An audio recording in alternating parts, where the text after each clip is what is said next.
first then? I'd love to do it.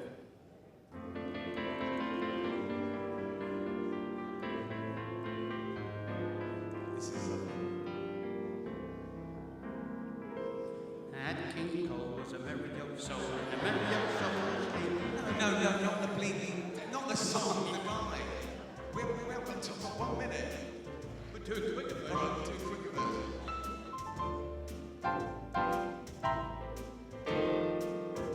Let there be you. Let there be me. Let there be oysters under the sea. Let there be wind. Occasional rain. Trying to sing a song. Chili con carne. Sparkling champagne. Let there be birds singing in the trees. Someone to bless me whenever I sneeze. Let there be cuckoos, a lark and a dove. But first of all, please, let there be love.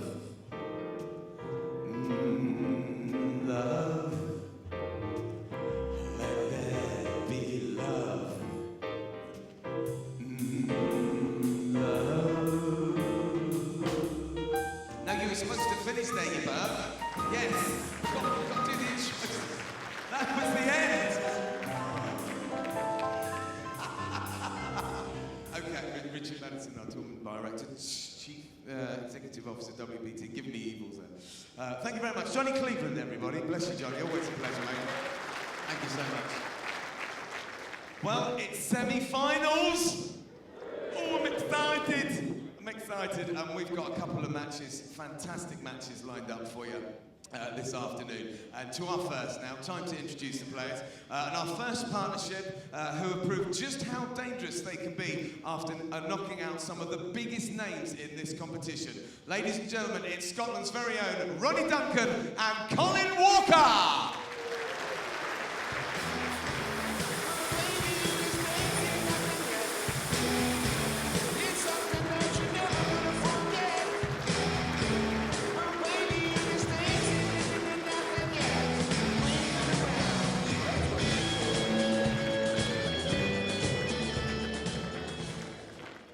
And now, ladies and gentlemen, to a partnership who have reached the final of this prestigious event for a record 5 consecutive years. Ladies and gentlemen, 3 times World Indoor Pairs Champion, Paul Foster, MBE, and Alex Marshall, MBE.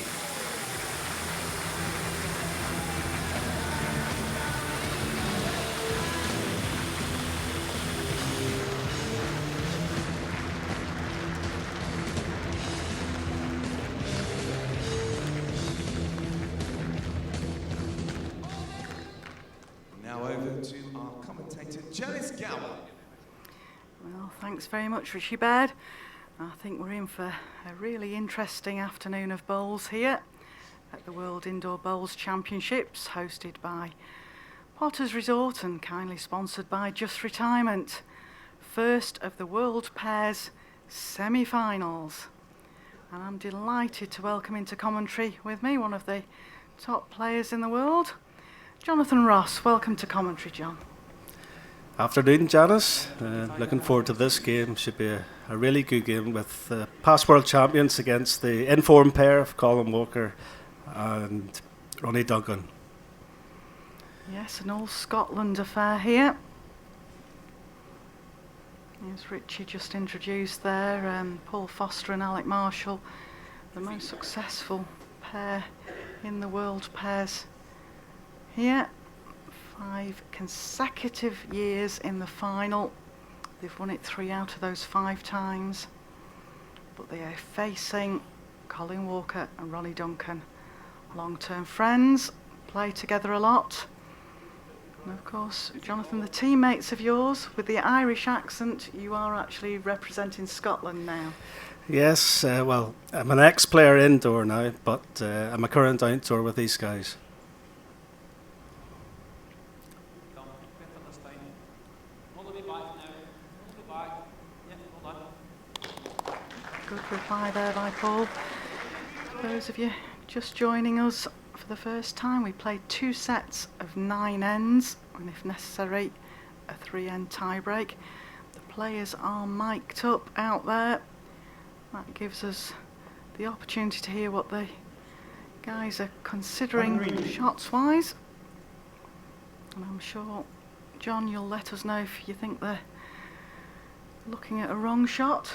I'll try my best. Bearing in mind we've got 4 of the top players in the world out there, I don't think there'll be a lot of pressure on that one, John. No, I think they know the rink very well now. Well, it was first blood to Paul, so let's see how Alex starts off here. Back now, Al. There you go, babe. Very good. Yeah, good pace.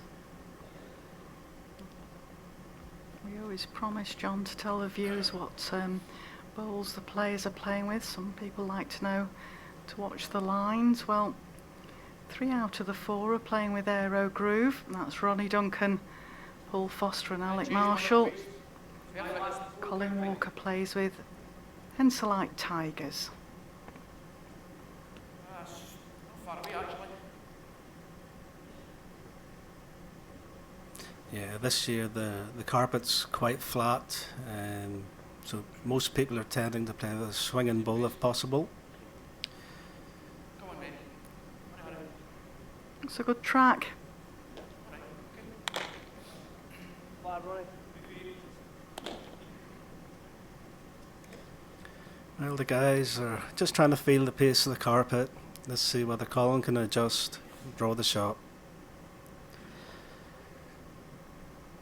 Body language says that they're asking this bowl to ease. Doesn't want to turn that in.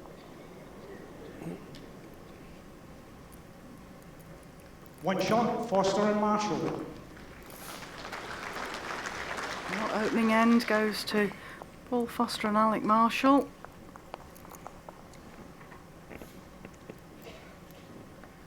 And don't forget, we're with you on Twitter feed at #WorldBowlsTour1. We're available on Facebook and the YouTube chat. If you do have any questions, preferably broadcastable ones that we can put to John Ross, I'm sure he'll happily try and answer your questions. And if you have any technical questions, we can put them to one of our match umpires for you. Like to keep you involved with what's happening here at the World Indoor Bowls Championships.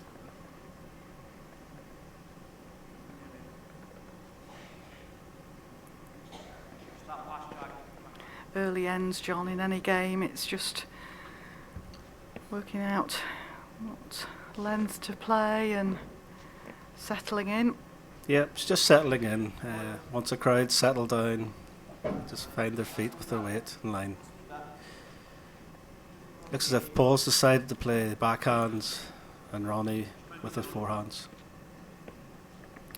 I think talking to one of the players earlier, John, at this time in the tournament the rink seems to be playable on all 4 hands.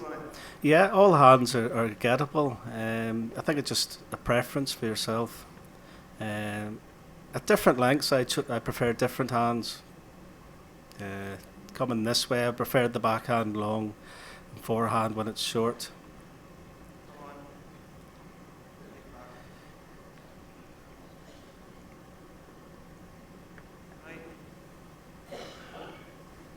Just having a quick look there to see which ball's shot. Nice crowd in today. Good picture of the crowd there. A very supportive crowd here at Potters. Oh, well, it's the great crowds over the years. Every round, there's hardly a seat to get in the audience.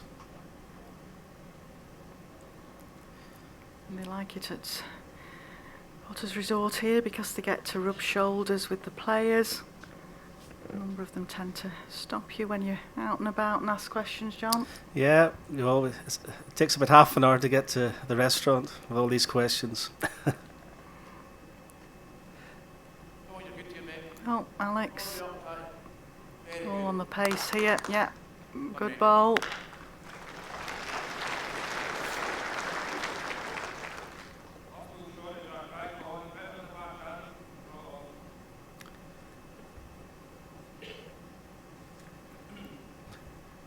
Colin's trying to draw this or get another good close ball to maybe set something up.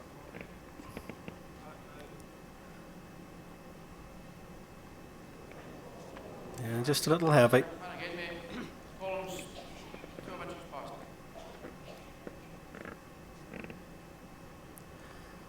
Goes up to this round. Ronnie Duncan was actually playing with Alex Marshall's green bowls.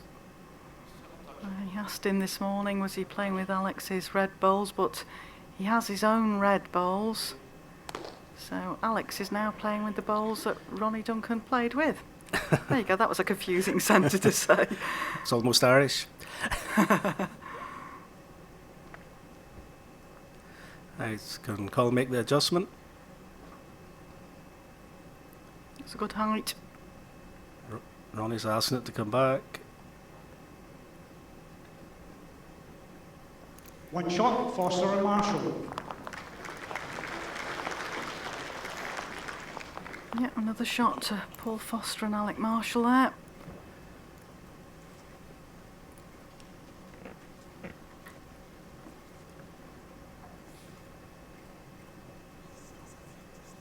Great shot there of the auditorium, the seating stands and the cauldron that the players lay their bowls on.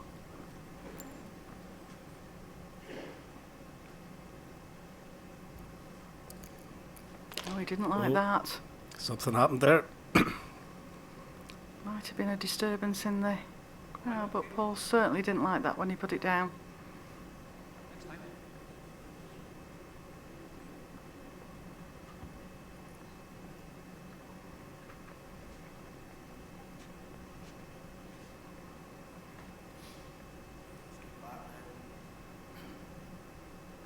Next time, mate. Still here, I'll change. Okay.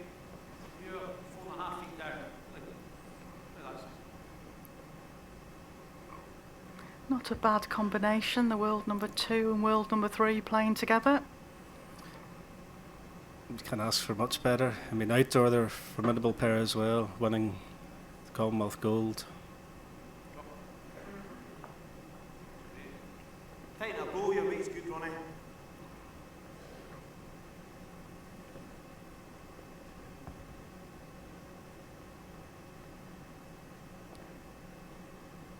Both changed their manufacture of bowls this year. Players choose who they want to be with. We're very lucky some players are supported by a manufacturer. We don't have players that are professional bowlers as such. They all have full-time jobs outside of bowls, but one or two are fortunate enough that those full-time jobs are with bowls manufacturers or within the bowls industry.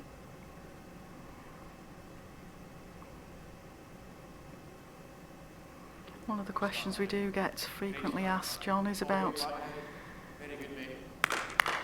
Yep. Great ball by Alex. whether you have to play with bowls that are provided or do you have your own bowls? Yeah, personally I'm lucky enough to be sponsored by tailors, and they've been with me for a long time.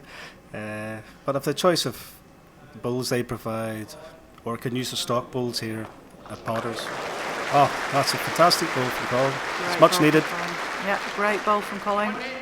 Just in front. Confidence bowl there as well as getting shot. That is it, shot. Red one. That, a shot jack right. Might switch to the backhand. They just get inside that green one. Is he looking to go firmer inside? The jack. the short green ball to try and remove the red? Or will he come on the outside of it with just over the weight to rest the bowler jack? Enough weight, not too heavy.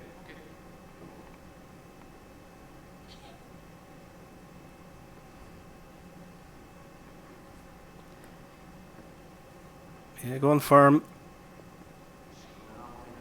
It's a Just tough not going to hold. shot, Maybe yeah, not it's a firm enough. tough shot to play on the portable rink, just that couple of yards over.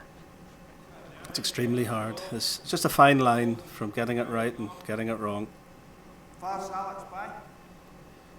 I'm not sure how many thirds, if any, Colin has. Just drawing. Just gets to his own bowl or gets inside the outside green bowl. He's got a chance for 2.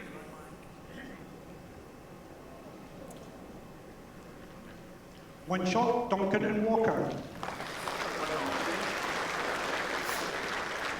That gets them on the scorecard. Yes, that'll settle them down. They needed that shot. Alec had put in a fantastic ball, and it was a great reply from Colin. Much needed confidence they need.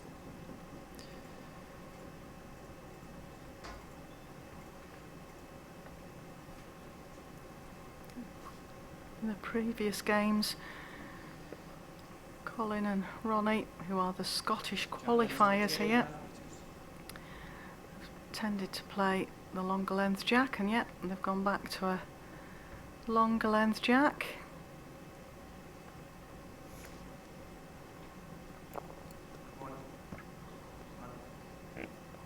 Just run.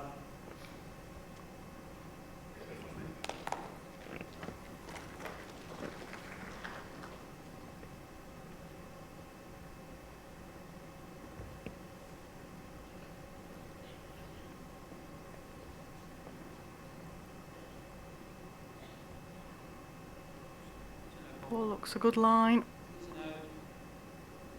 Through 2 feet. 18 inches, Ronnie. Well, the change of length has obviously caught them out. So your second bowl is always the adjustment bowl. Let's see how Ronnie responds.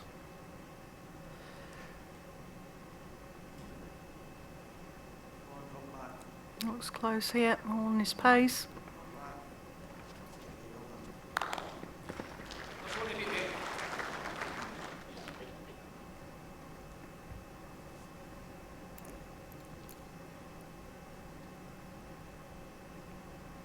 Jack delivery is always, of course, key in singles as well as this 2-bowl pairs. Not yet. Second. Getting the jack to where you and your partner want to play. I don't know whether you saw the replay of your game from the other night, but I had Nick Brett in the commentary box with me, and we were both saying we needed lessons off you in how to absolutely nail the 24-metre jack. It was.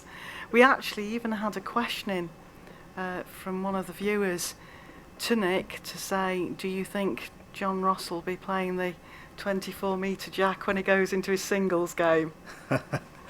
I could take each game as it goes, but yeah, I pity I didn't throw the bowls as well as my jack, but it's a very important part of the game. Collins just threw a great bowl there.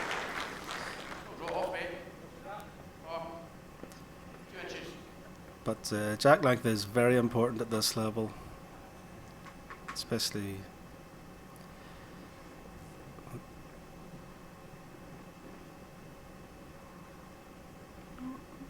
Alex looks on a high line. Can he be a dead weight with this?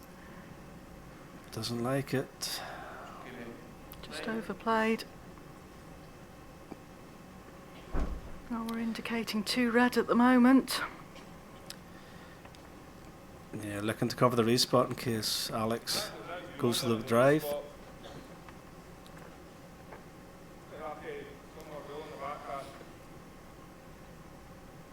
I just decided to add another. Put the pressure on Alex.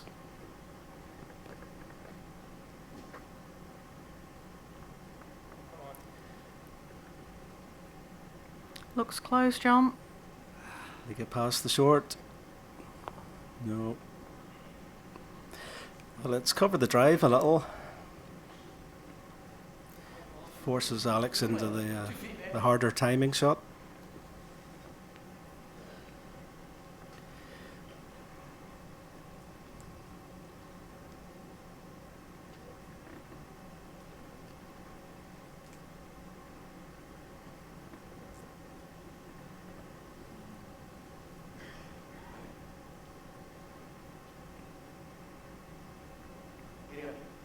He looks in the area.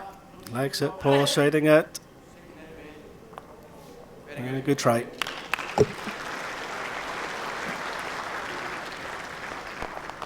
One shot, Duncan and Walker. That ties up the scores at 2-all after 4. Over lunch, I did get a question sent through for myself about using the word peel, and the scores have peeled after 4 ends. There's been a huge discussion about where the word peel came from, and I believe it was part of curling term. It tends to be used in Scotland and certainly northern areas of the country.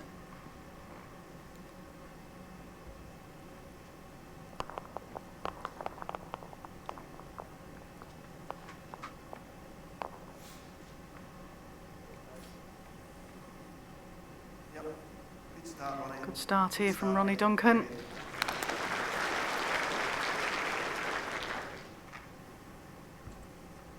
I guess the way Ronnie was playing in his first game, he was all over the jack. Yeah, both players are in the main singles draw as well. Ronnie Duncan won the Scottish qualifier in the singles and the pairs with his partner Colin, and Colin got into the main draw after, I believe, South Africa unfortunately couldn't send a representative, so he got in as the next ranked player. He got quite some way a couple of years back. Memory serves me right, he got as far as the semi-finals. Yeah, it was 4 Scots lads in the semis that year. Good reply from Paul. One green. That was the other technical fact I thought of earlier today, is the 8 players who are taking part in these 2 semi-finals. There's only one who was actually born in England. All the other 7 were Scottish born.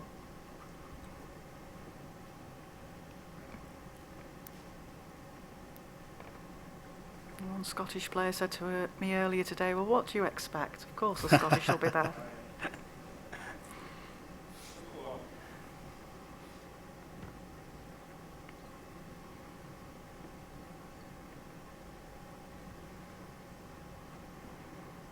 Yes, the second semi-final for you. Stay with us today because we've also got Andy Thompson, MBE, Scotland born but now represents England, playing with Mark Royal. And they're playing against Darren Burnett and Stuart Anderson.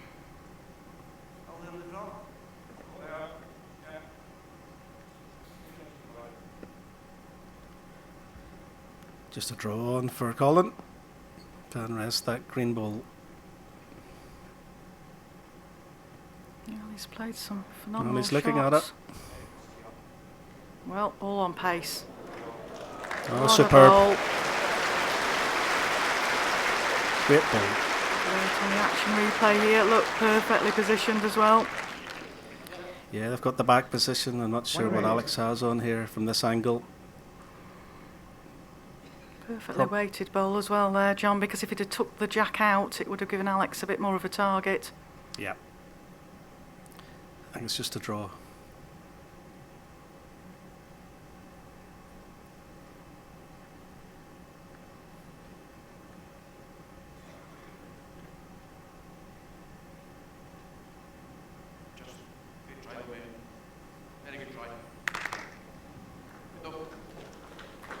One shot, Duncan and Walker.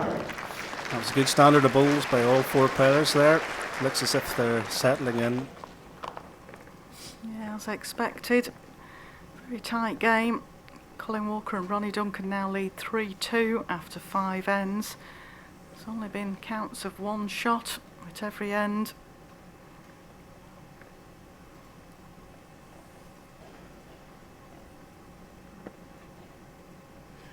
Chapman's 28 and a half meters. Now marker for this game is Tom Weir. Umpire is Mike Davies. Of course, we don't operate the shot clock in pairs. We did actually have a question yesterday about why not, and I actually got the official line off Richard Madison, and that was that it would stop the interaction between the players, which is what the crowd here at Potters enjoy. When we go down to the singles, it's all very, very serious, whereas the players enjoy the pairs. Obviously everybody takes it seriously, but Probably better there, Ronnie. Yeah, that's just slightly more relaxed when you're out there with a partner, John, than when you're on your own. Yeah, I mean, the audience want to hear what the players are thinking, what sort of shots they're playing, and the players can also bounce off the audience with the chat. So the audience really enjoy it.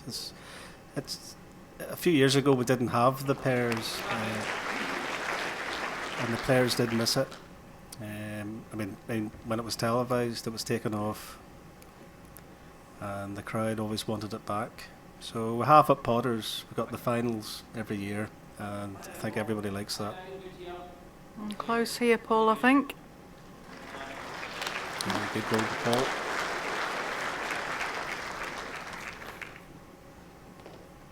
One green. We'll call an attack it early with as he's 2 seconds.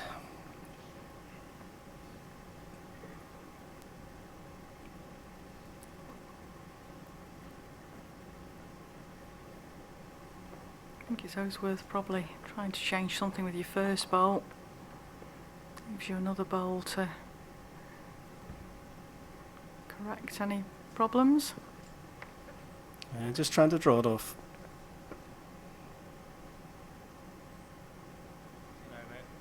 It's in the area. He's Good very effort. close. Oh, great try.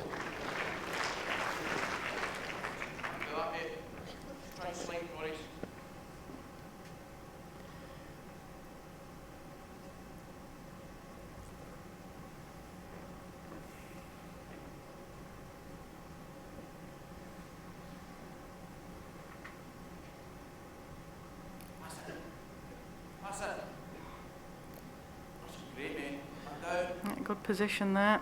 It's a great ball. Puts Colin in a bit of trouble here. He's got no back bowls. If he doesn't get behind it, it leaves Alex a free shot. Put ball on the jack and get 3, maybe 4. I think as the game's tight, he might just play it safe, just to go behind.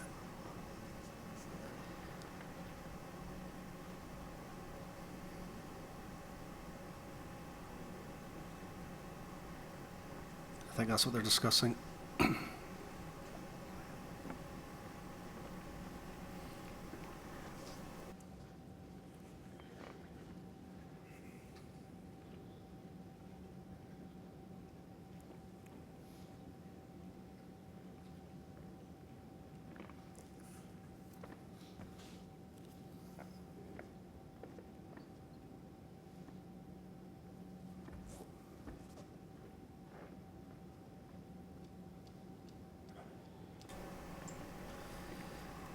Yeah, Yeah, you're both right. recoverable.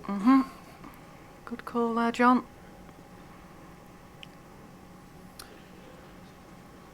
Alex can still just tap the jack. I think it's worth it.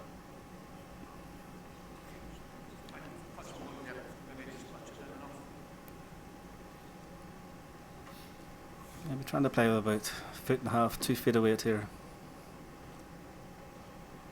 Even if he rocks his own green bowl that's shot at the moment, it might just tickle the jack enough to bring another 1 or possibly 2 in. Yeah, and if he's inside it, he rests the red for possibly 2. Doesn't like it, but Yeah, just too wide maybe. Draw. Coming down. Coming down. Drop.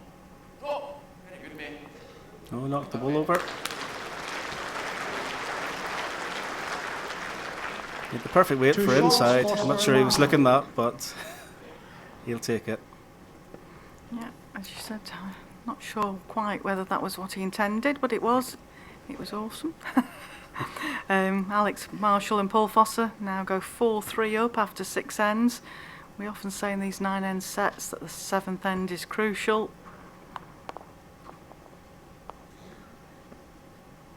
Often is the pivotal end in a set.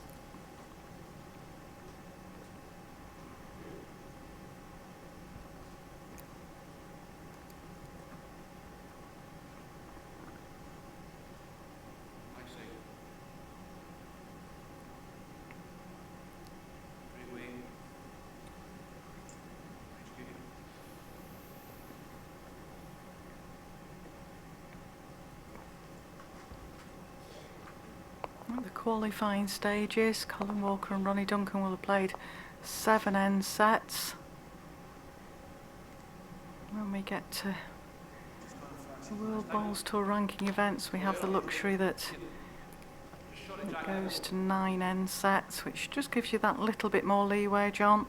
Yeah, the 7 end formats, it's cutthroat. I mean, my hat goes off to all the qualifiers who play in that, to play 5-6 games.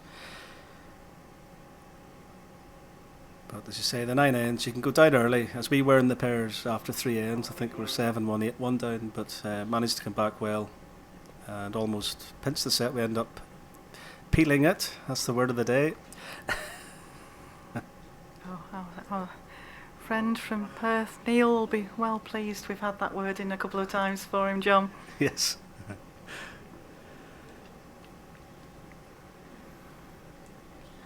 It's not easy for Alex to have a clear draw to this.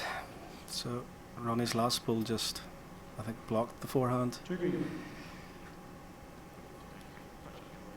Indication at the moment from our marker, Tom Weir, is it's 2 green.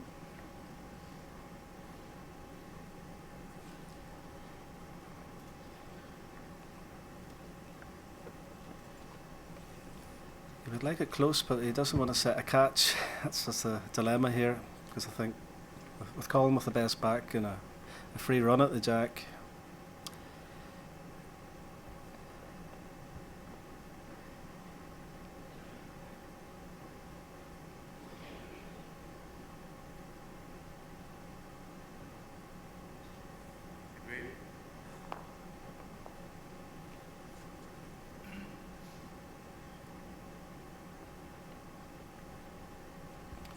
they try to draw inside or outside. Well, he's been drawing very well.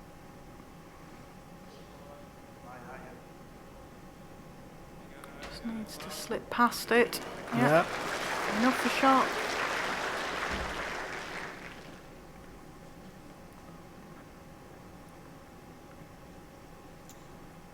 I don't think Alex can afford to reach too far into this. He would love to be able to come down and rest Colin's ball out, but as you say, there's danger thinning the white. Could lose 2 or 3, and Colin has a ball in his hand.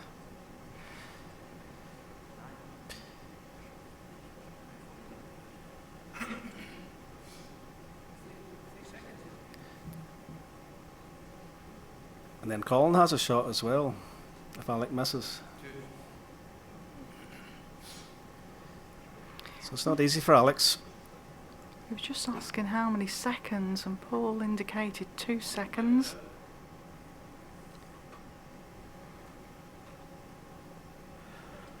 Just wonder if he's contemplating going to flick the ball out. As he would love to play. Just a little bit of danger.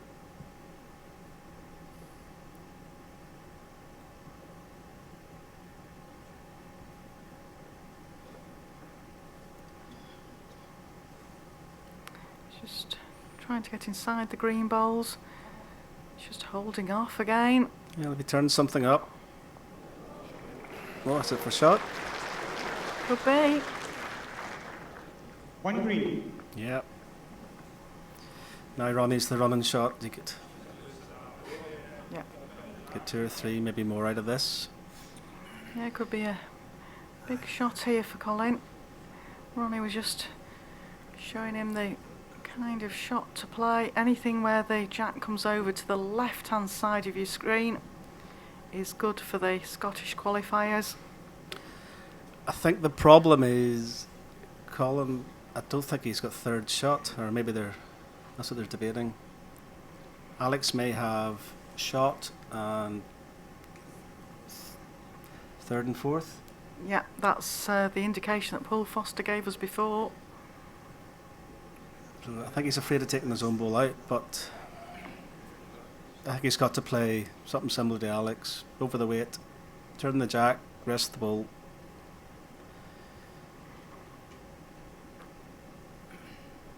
But as I always say, the firmer shots are a wee bit easier than these. Good confident player, Colin Walker. Yeah, he's played it. Yeah, it's firmer. He looks under to me. You could use it to get the jack. Oh! Oh dear. That Now, was the danger. that was what we were worried about for Colin. I think that might be 3.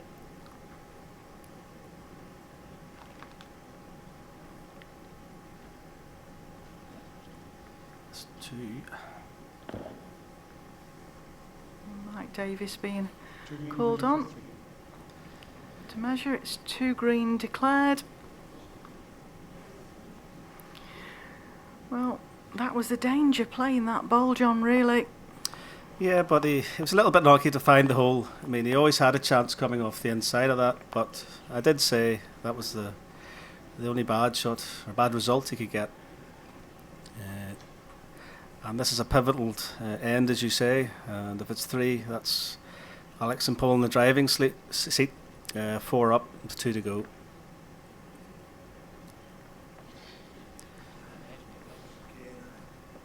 But if he had got it, they were in the driving seat. Yeah, if he'd have got it, it could have been 2 or 3 to them. 3 shots, Foster and Marshall.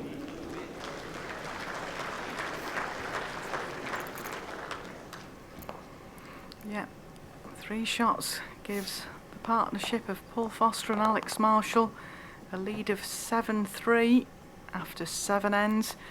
4 shots up with 2 ends to play, key end that.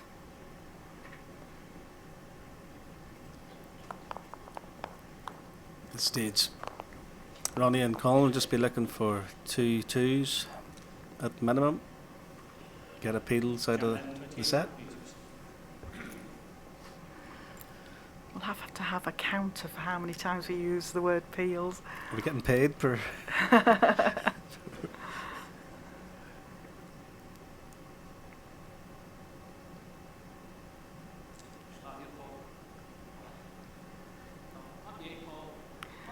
It's a good start.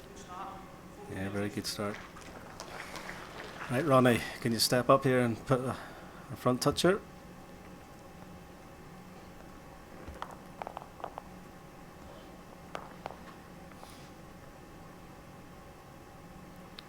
Looks just under the weight.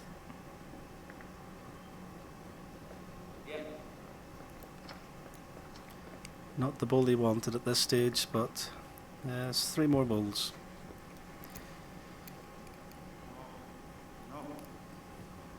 Paul doesn't seem to like this. That means he's on it. Not by the looks of it No. in this case. Paul showing a lot of emotion out there on the rink today. 5 consecutive pairs finals. If they win this game, that will be 6. That's some feat. But then we are talking the world number 2. Slipped off the top of the rankings. Knocked off by Nick Brett. It's probably an end Ronnie wants to forget, but Yeah, he's put a little bit of pressure back on his skip. And Alex has got first bowl.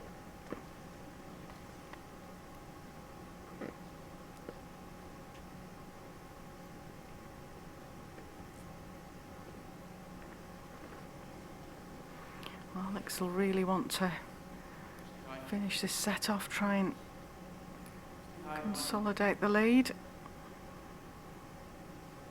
Well, it's enough for him here for Colin. Needs his first ball in.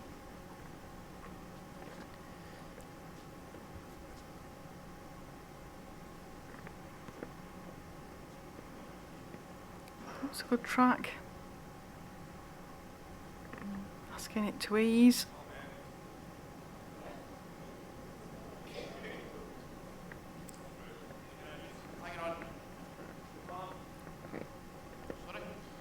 You're 18 inches.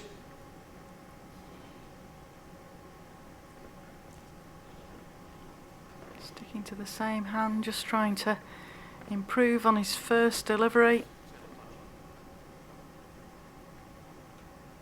Just going heavy. That's it. Well, Colin has a chance here. He's got a chance of actually just touching the jack for a 2. Do we know who he'll slang yet? Well, the indication was possibly 1 green. It's very hard sometimes for the umpires to step in when you're playing pairs. 2 shots in the first set to Foster and Marshall. Yeah, as you mentioned, John, the key end there really was that 7th end. Yeah, that was pivotal.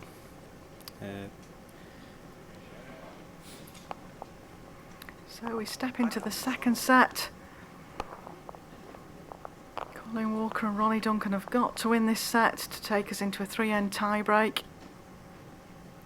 To be fair, they only had 2 loose ends, but world number 2 and 3, Paul Foster and Alex Marshall, capitalised on that. 28 metres. Needs Ronnie to put pressure on Paul at the front now.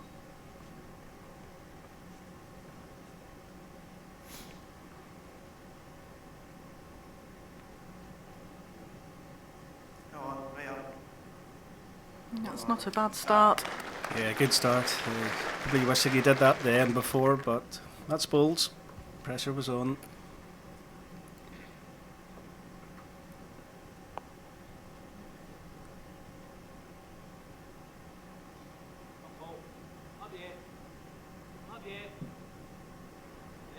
Oh, great reply from Paul Foster there.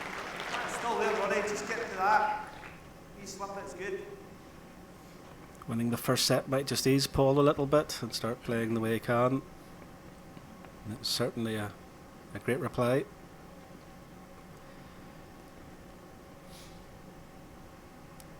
Very good, Ronnie. So's this. Yeah. Great Yeah, effort. great try. Well done. Yeah, we've noticed in the pairs games, John, that the leads played a good bowl on one hand. The skips have tended, unless totally necessary, to let them stick with that hand rather than swapping them over.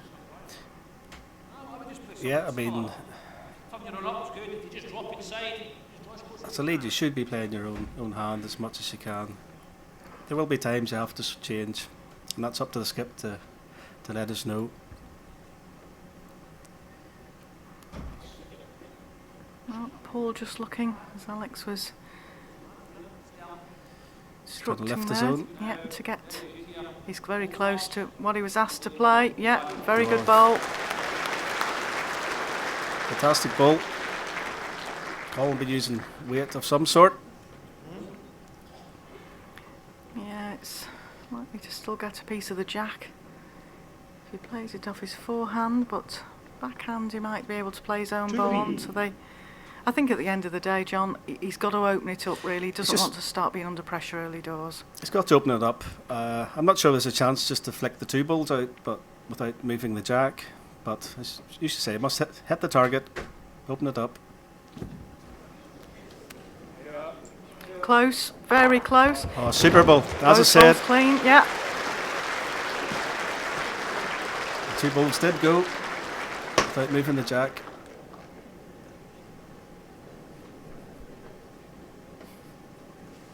Well, Alex is facing 3 shots against here. Plenty of room to certainly make second. He'll be looking to just get something in close. Looks on a good line. Great effort, man. Good ball nevertheless.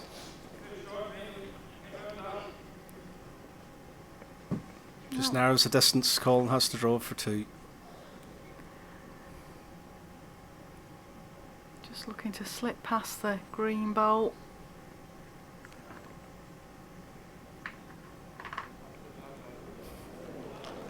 He's very close here, John. Oh, it's been a fantastic game by Colin. A great strike followed up a draw for 2 shots. Follow 10 inches. Still draw it. He can still draw it. I think he might just come and have a look at this, John. I don't think things have changed with the last 2 bowls. Yeah, I think Alex is hoping his green ball locks if he plays some sort of weight, but Worth him just coming to see the angles himself.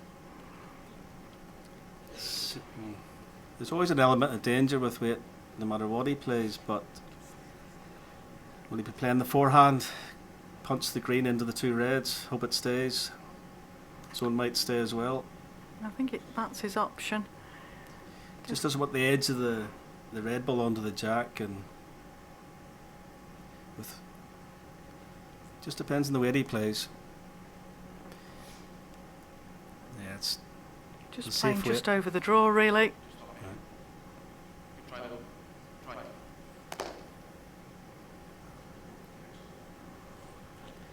18 inches. 2 shots, Duncan and Walker. Ronnie Duncan and Colin Walker take the first end, 2 shots. Don't forget, we're live with you in full HD with full commentary for every bowl sent out here on the portable rink at the World Indoor Bowls Championship. Sponsored by Just Retirement and hosted by Potter's Resort. And if you have any questions you'd like to put to John Ross or one of our umpiring team, or even about the World Bowls Tour that we can put to the CEO of the World Bowls Tour, Richard Maddison, just pop them to us on either Twitter, Facebook or on the YouTube chat. If you can't stay with us, we have the worldbowlstour.tv website that keeps you up to date with all the scores, but hopefully you'll be able to stick with us for these 2 games today. That's notable. Ronnie's changed the length and he's nailed it with his first bowl.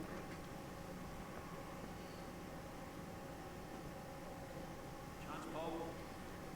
Over there. Big try. Good effort. Still there, up. Try. Tuck it away, mate.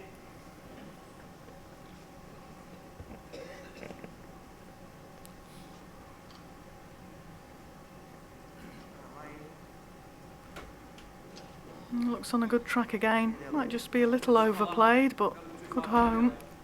Okay, he'll be happy with that. 1 close and 1 just behind it.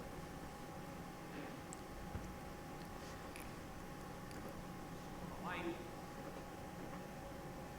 Chance again. This time. Good effort. Good try. That's good effort. 1 red.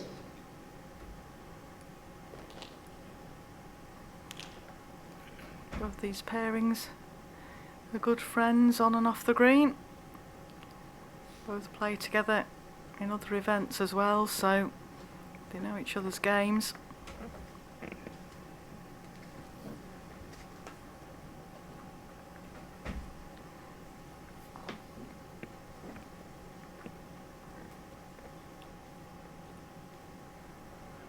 Well, asking this to ease, it looks good. It looks very good.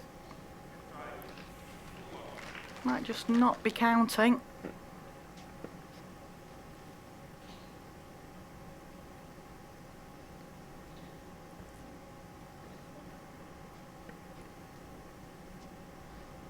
Alex Marshall there, 6 times world champion. Okay. Next time. Looks good. Flat by, Ronnie. Colin can put the pressure on here, touching the jack, make it 3. With Alex short bowl, sort of kills his drive.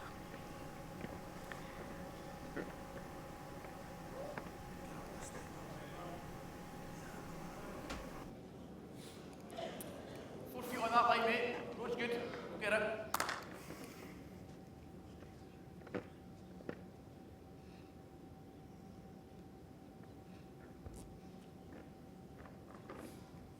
Line's pretty decent.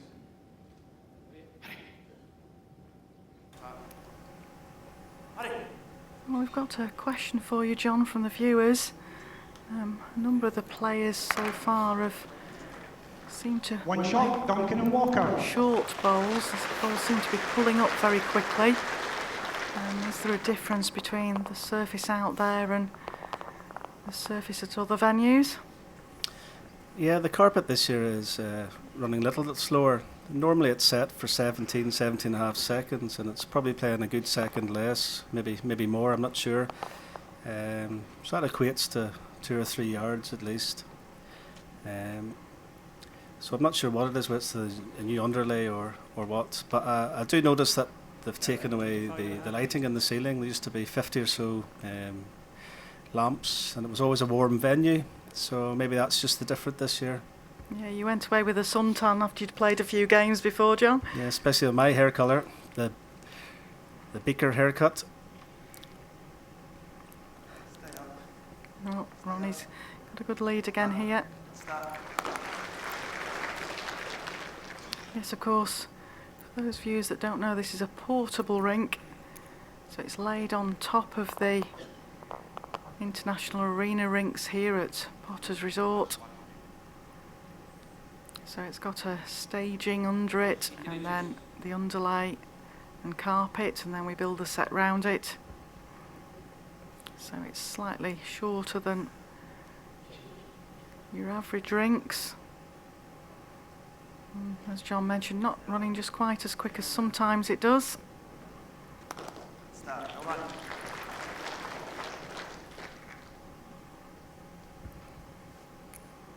Potter's Resort here have great facilities for bowlers of all abilities. They've got 6 rink international arena here. We've got 6 rinks out at the bowler's bar. And they still have the old 2 original rinks upstairs where it all started. One green. It was a good bowl by Paul. He was under a bit of pressure there.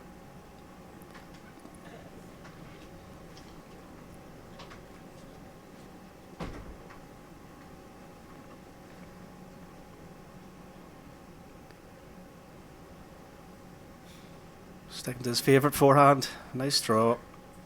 Gets the jack, it's a little bonus. Just looks overplayed.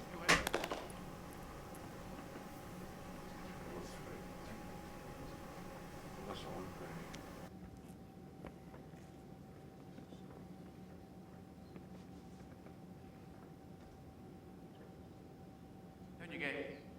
Down and run.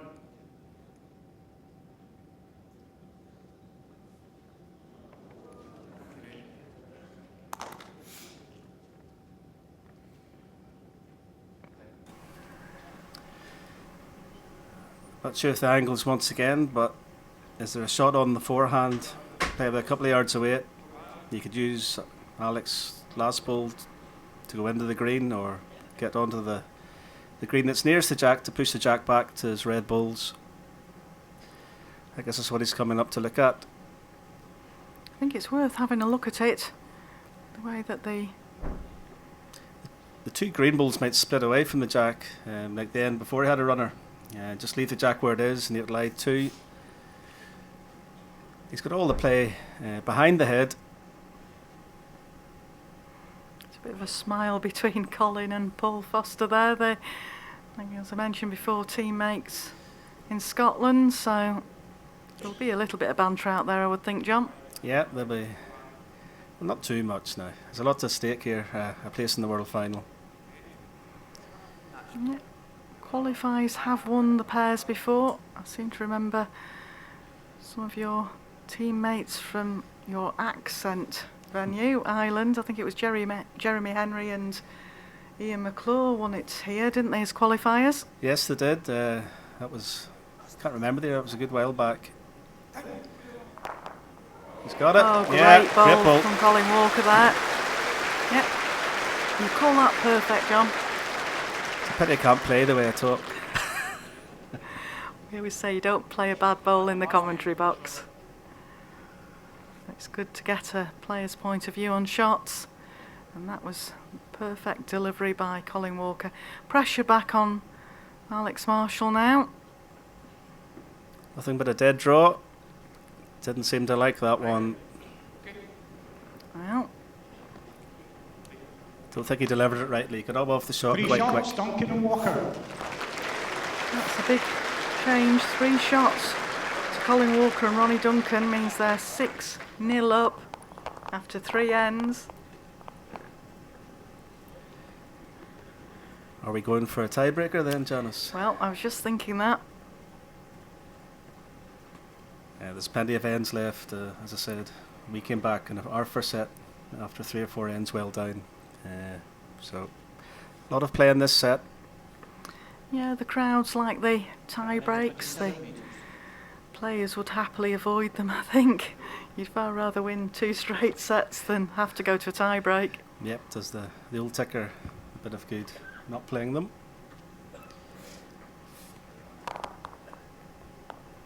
Looks a good track again. Not sure about his weight. Now this is when they don't want to take off the pressure. It's always easier said than done, I know, but when you've got that sort of lead, you want to keep pushing forward.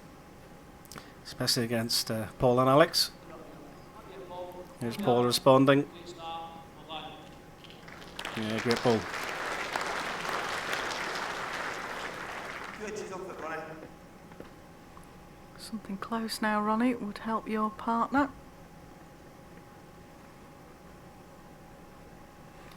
Sometimes, if you've been short with your first ball on this surface, you tend to overplay the second. Looks close. Oh, great. That's super. What a great effort that was. I think ball swap here. Yeah. Try and rest that last ball of Ronnie's.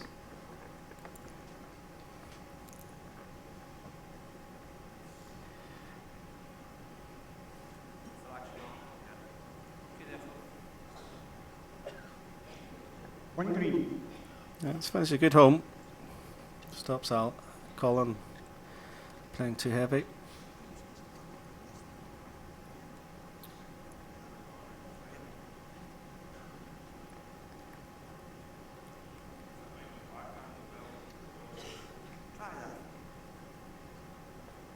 I can't see the distances. Is he looking to play the backhand and rest off Ronnie's ball in for shot?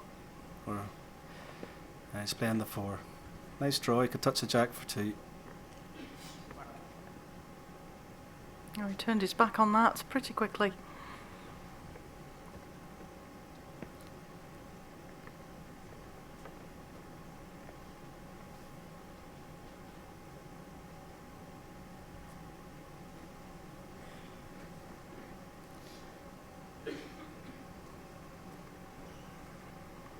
Well, Alex, I think this might just be lacking a touch of pace as well.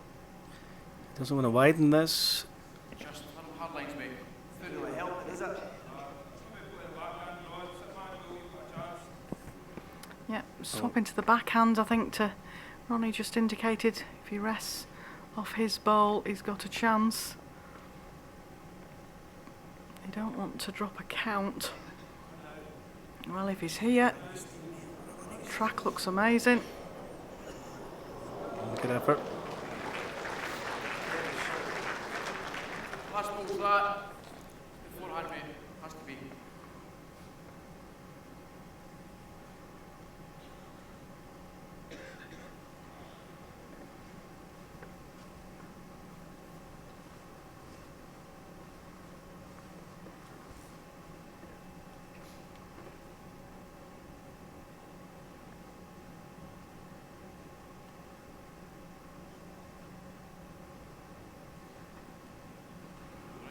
Just under again.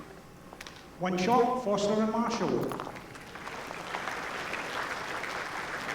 Well, I think we might see the Foster and Marshall partnership changing the length slightly here. Ronnie was struggling on the slightly shorter jack. Yeah, we haven't seen the minimum length jacks that Alex and Paul normally play. That might be just the nature of the carpet. But they've definitely gone off the short 3/4 now. They're looking to play it a bit longer. Well, that's where Alex was standing. Yeah. Yep. That's where his partner asked for the jack to be placed. 27.5 metres. I thought they might have tried shorter, John. Yeah, see, the dead minimums are normal with the mat back. That's what Alex and Paul normally play. But they can easily bring the mat out and play it short. Looks to be lacking.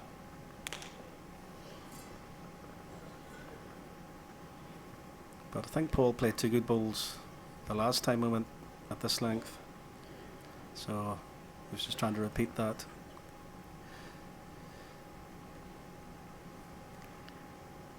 To you, mate. Well, Oh, yeah. still room for both players.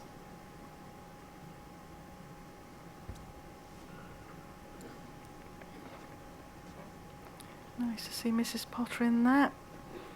Her blue jacket. Loves her bowls. Yeah, very keen watch with the bowls. You want to beat the shot? Well, it's there. Go and just play it on it. Just drop a yard. Clearly heard Colin there asking his partner to just drop a yard. I think Ronnie initially wanted to change, but Colin said there is a road in. And All on his pace.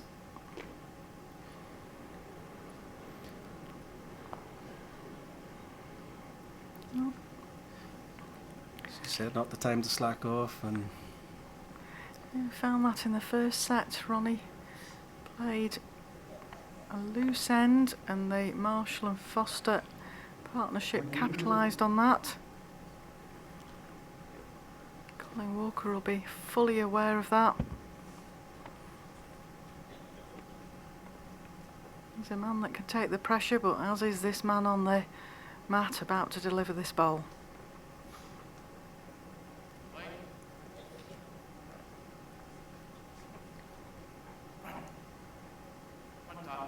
Alex is close. Not yet. Keep running. Good start, mate. Well done. Pressure's on Colin. Backhand draw. It's a hand he tends not to play in this direction. Looks on a good track. What's the pace like though? He looks like he's lacking. Big sigh there from Colin Walker. Alex got the opportunity of slotting another bowl in here. As we mentioned before, just not what the Scottish qualifiers of Duncan and Walker wanted. Come on, Dan. Follow better. Here's the experience of Alex putting the pressure on Colin. Holding 3. Now Colin, can you make that adjustment? Track looks interesting. Is he there? Is he there? His weight was fine, just a fraction under. 2 shots, Foster and Marshall. Well, he managed to save 1 shot there, John. And that could be all important in this set. At least he changed the head. So after 5 ends in the second set, Colin Walker and Ronnie Duncan lead 6-3. But it was the pairing of Foster and Marshall that won the first set 9-3. So this set has got to be won by Walker and Duncan to take us into a tie break.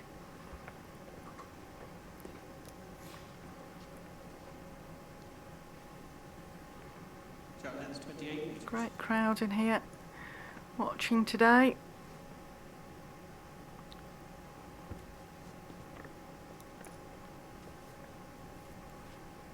Don't forget, straight after this game we have the second semi-final. Andy Thompson, MBE, and Mark Royal playing Darren Burnett and Stuart Anderson.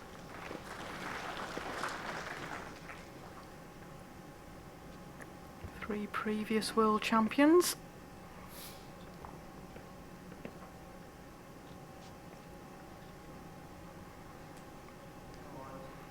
Ronnie looks better here, John. This is better. Yeah, Super Bowl. It'll take a bit of pressure off Colin. Ronnie, first couple of, or last two ends wasn't playing as normal.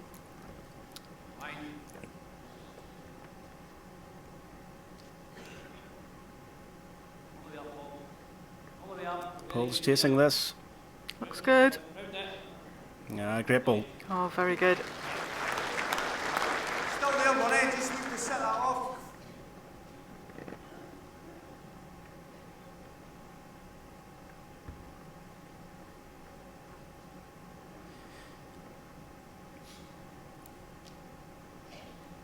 Yeah, he's stalking it. Come on. He looks close. Before you go. Needs to run just that tad. Good effort. Great effort. It's a good home now. Another foot of weight, he had it. One green. Gives Colin the chance. Yes, the head's certainly laying better in the favour of the red players than the previous two ends.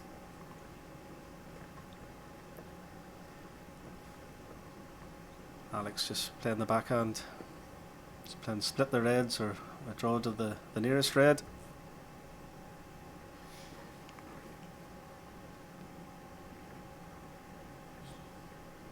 Well, if he gets back and sits down the red behind the jack, chance of three. That's not a bad place. He would, I think he would have preferred not to get the little edge there. The jack's moving to the right of the screen more.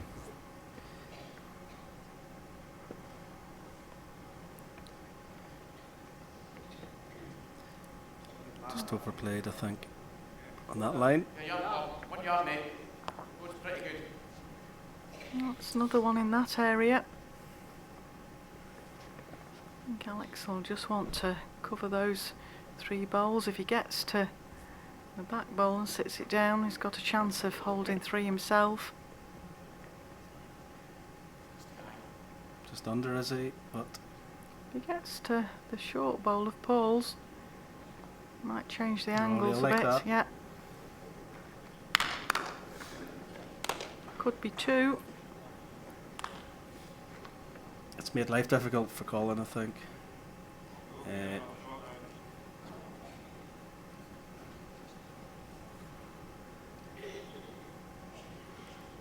If it's still just the one, Colin will not want to take his own bowl out the head. As I was going to say, he'll have to. He's been forced into the draw. One green and a measure. One green and a measure, indicated by Tom Weir there. Say anything reaching into the head now, he could pop his own bowl out. He's still 6-3 up.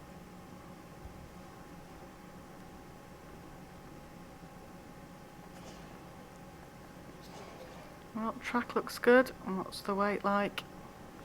Ronnie's watching it. Looks close, John. Oh, didn't need that edge.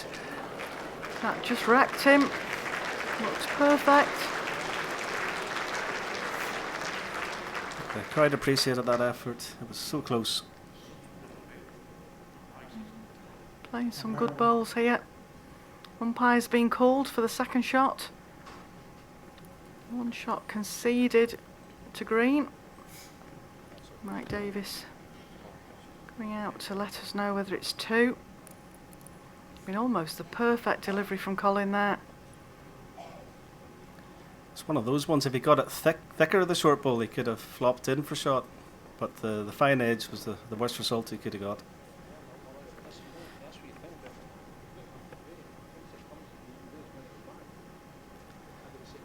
Another important measure here.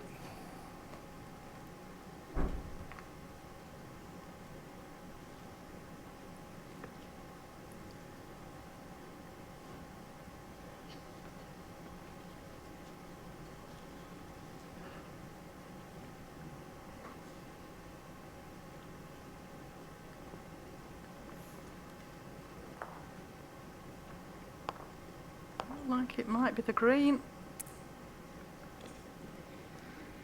Yeah, green. Yeah, I think Paul One said shot, we lie. Foster and Marshall.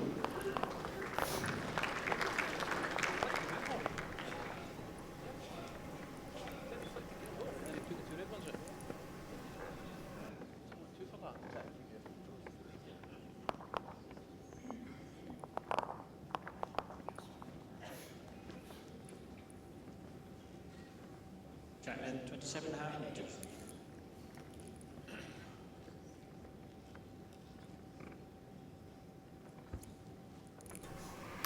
Yeah, we were just discussing that it was one shot to green. The umpire turned out the green bowl, so we were sort of questioning up here. Yeah, that's it. There was two, because the umpire touched the green ball first.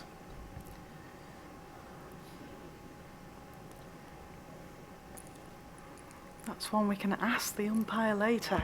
Yeah. I don't think he'll want us publicising it. Mike Davis is here with us for 2 weeks, so we better not upset him early. Oh, Or disturbance in the somebody that's crowd. definitely disturbed Paul in the crowd there.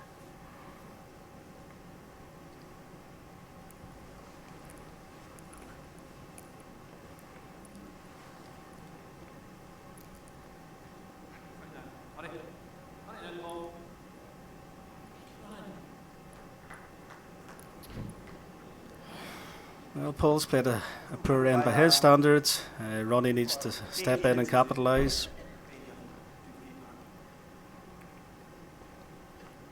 Once again, we're on this 7th end. Yeah, crucial end again. Ronnie just wants to tuck the ball in here. They need to count really at this end to take some pressure off. Colin Walker and Ronnie Duncan have got to win this set to take us into a tie-break. And to be fair, the game deserves one, really, I think, for the spectators. Yeah, it does. It's an enthralling game. Ronnie's lying the shots, but he preferred them a little bit closer. But still, the pressure's on Alex.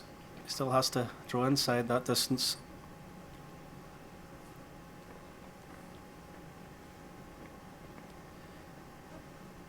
Well, looks a good track. It's a clear way. Paul's urging it on. Oh, just got wrecked on his own bowl. One down. One down.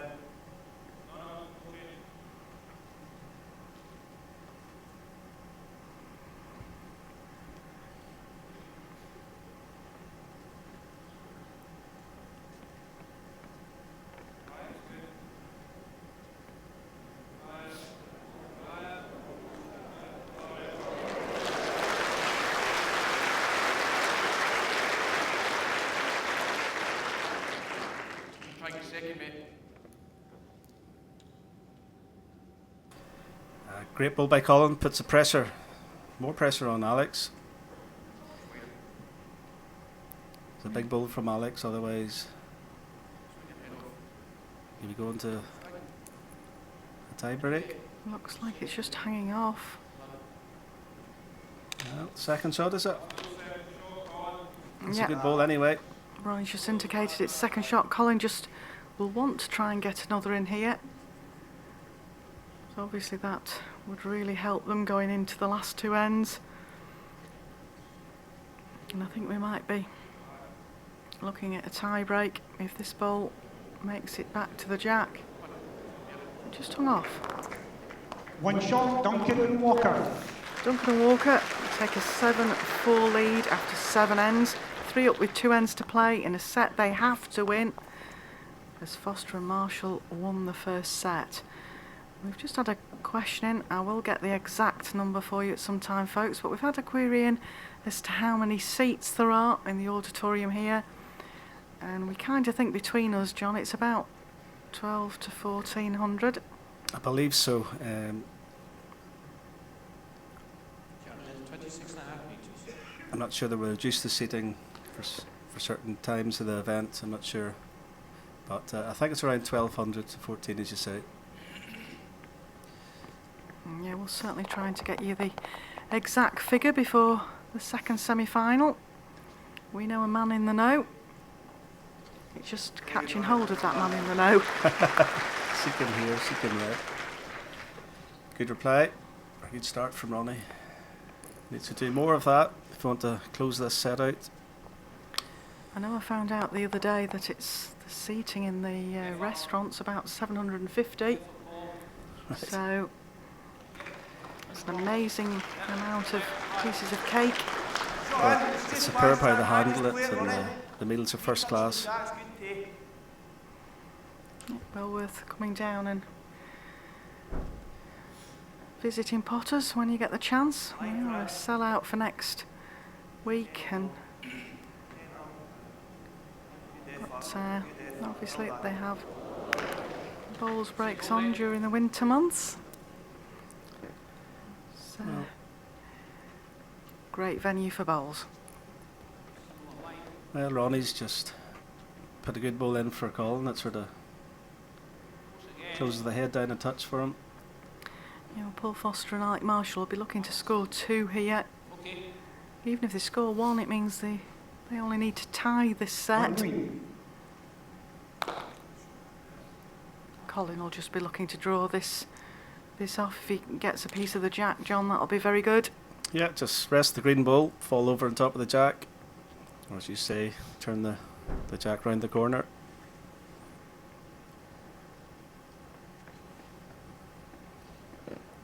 A good second to be happy with.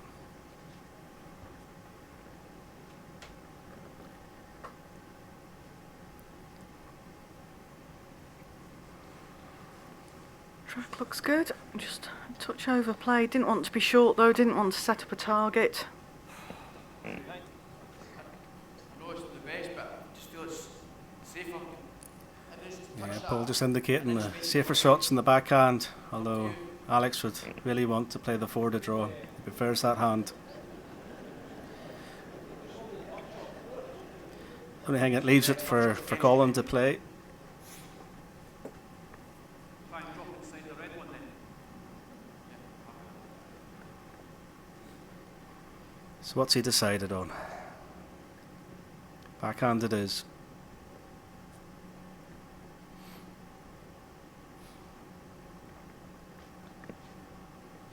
Making sure he's on the high side. If he doesn't get to it, he's still covering at the wings. That's not a bad bowl. Just overplayed from where he ideally wanted it. Now Colin, quite a big bowl this, if he can put the pressure on Alex by drawing shot here. It's a dead weight line. He needs absolute dead weight. Looks in the area. Looks very close. Oh, great ball. Oh, Brilliant. what a bowl from Colin Walker. Yeah, appreciative crowd here.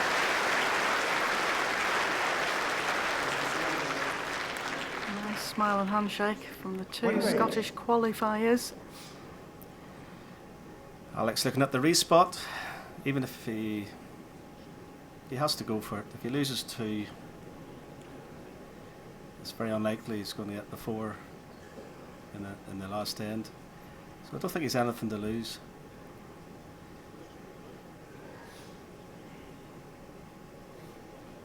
It's one of those really to pick his weight. Yeah.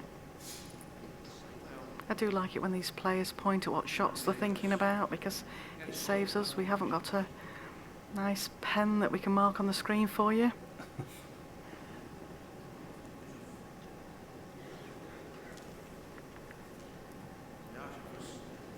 The jack's definitely burning. It's going out to the side. I think he's looking at, if he makes contact with the shot bowl, the jack will go off the side of the rink, and he's trying to promote the green one touching the red onto the other to push it back. It might score 2 or 3 on the respot. Otherwise, just hit it again. It's a harder shot, the in-between weight. Yeah, it might be just be the technical way of putting, of hit it.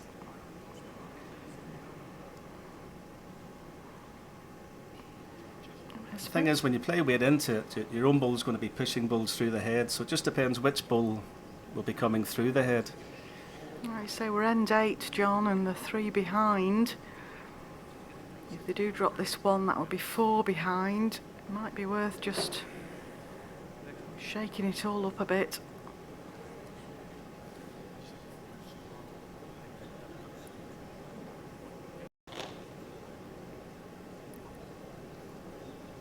Quiet, please. A lot of murmuring in the crowd there. Obviously, everybody deciding what shot they would play. Playing the backhand. He's looking. I think he's just trying to make contact and no more in the red bull. Try and. No, firmer. Looks in the area. Chasing it. Oh, that was a very, very unlucky result. Any sort of trail on the Two jack might shots, put the him. second set to Duncan. That was a great effort. Now we're getting the tiebreak Match we all tiebreak. thought we would get. Yeah. The crowd will be very happy with the tiebreak for this game because When the Has toss been- is given the jack to Paul first end. it has been a very, very good game of bowls. Right, we play 3 ends here in a tiebreak. It's not down to shots, it's about ends won. The first pairing to win 2 ends will move into the final here of the World Indoor Bowls Pairs 2016. It was a superb ball from Colin Walker to draw the shot at that stage of the game. Alex and Paul had pegged themselves back into the game and Colin was under pressure. Had virtually an inch less than that to draw and drew it. Now let's see how the leads start off. Right up, ball. Up yet. Well, Ronnie's favoured playing the forehand here. Yeah, I'm not sure if it's in the way or not. Might just look in the way from the mat. Yeah, it must have been in the way for him to change hand. Looks a good track. Well, Showing the skip side of trail jacks. and also showing us how easy it is for a lead to change the hand. We were just saying about leads sticking to hands.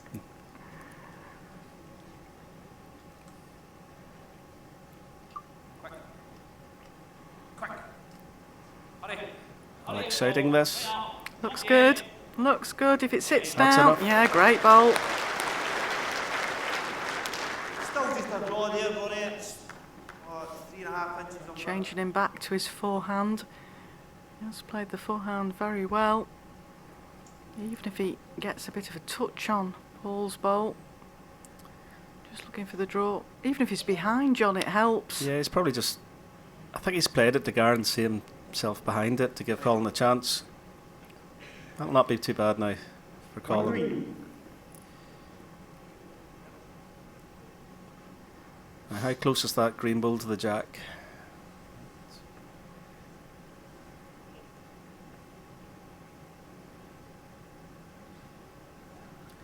If it's close to the jack, Alex will go behind this.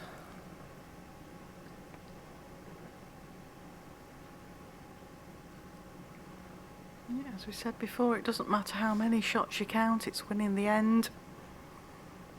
First pair to win 2 ends. I think he's just under with this. If it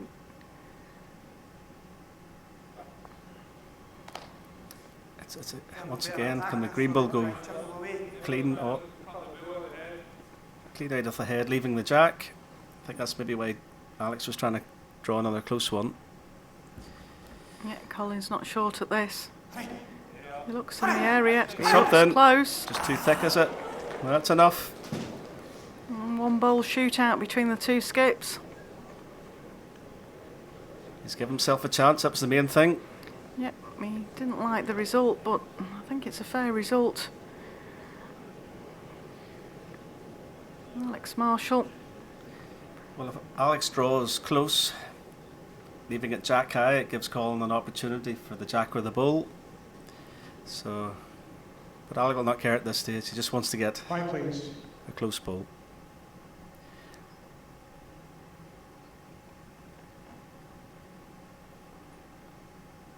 Yep, anything close, but like you mentioned, John, ideally in line with the jack. He doesn't want to set up a target for Colin. Looks he's asking it to run. Looks good. Mm-hmm.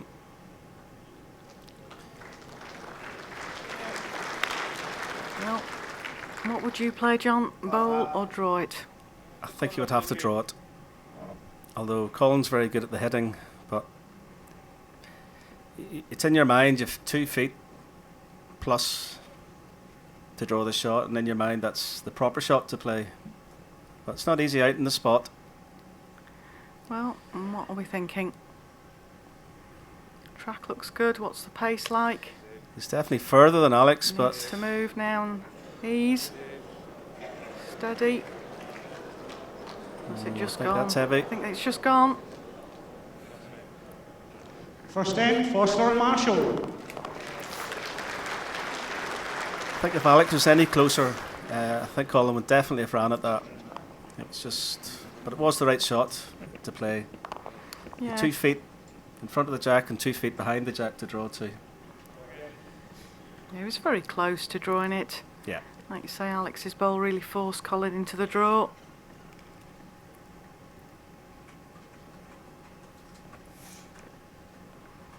Well, Paul Foster and Alec Marshall have just to win this end to take the game. 26 metres. Ronnie Duncan and Colin Walker have got to win this end to take us into the final end. As expected, John, a good game all round. Yeah, it's hard to predict who's going to win this. Oh, this could Still. be the key bowl. No, Excellent start. the skip couldn't ask for better than that. Great bowl.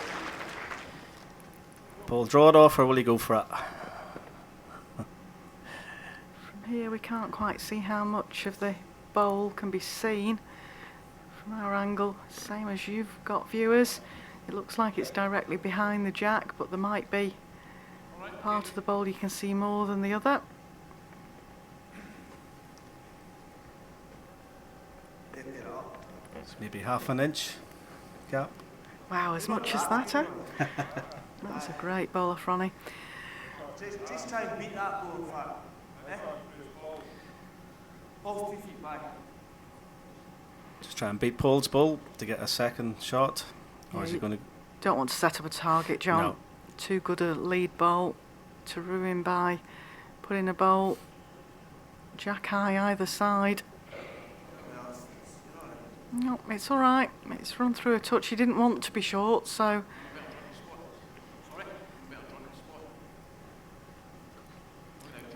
What Paul's saying is, does he draw a close one and set up a wider target for Alex, or does he play the shot himself, just go straight for the jack or the bull? Even if you cut the ball away, he's been asked to try and cut the bowl away. Has he got a pair of scissors? Well, world number 2. Missed it on the high side as well. He'll be disappointed, Paul, with that. He would always hope to have opened that up for his partner to be able to draw. Well, the high standing these players are, that shot's very hard to play. So maybe that's why they're wanting 3 attempts at it rather than drawing and maybe blocking it on Alex. Yeah, I agree, John. I think at this stage, that bowl of Ronnie Duncan's was what most people would say was a perfect lead bowl in a tie-break end. Might be a fair bit of discussion now as to positioning. They might be better just going for the spot. I feel they should try and get second shot because Alex flicks the ball away. As you say, go to a spot. Which spot? Do you go to the Well, left spot or the right spot? I suppose at the moment they've actually got both spots covered by their back bowl. I think he has to get a second shot. just beat that green ball. Well, decision's been made. As you say at the moment, if Alex Marshall, some would say the greatest player of the modern era, manages to flick that bowl out, it would leave Colin a lot of pressure to draw with his last bowl if he can get a second bowl in. Looks as if you're covering the spot. He's gone deep. Perhaps just feared that a bit of nerves might come into the equation, and No, sorry, the spot. Spot, yes. 3 inches. 3 inches, yeah.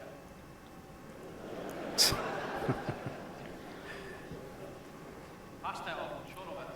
Past it. I assume Colin's bowl's so close to the tee.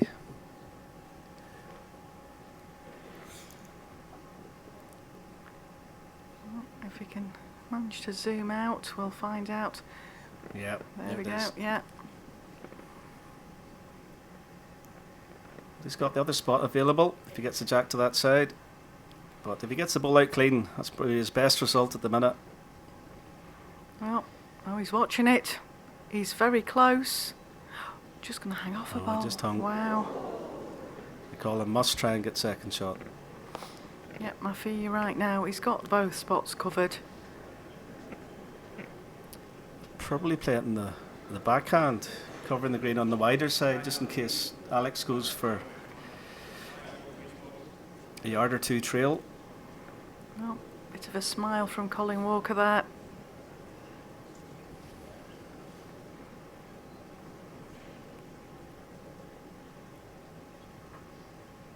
Better draw neat here, Brian. Draw neat there. No. Aye, aye. I don't think. I'd go 1.5 feet wide of that green ball and enough weight just to beat it. Yeah, I don't think he wants to be short. You don't want to give Alex anything to edge off. Yeah, I think even ideally, like you say, if you could get second ball, great. But well, Doesn't want to go too looks near good it. here. I just overplayed it. Well, Alex will just go for the ball. he was very close with his last. It was just a bowl wide.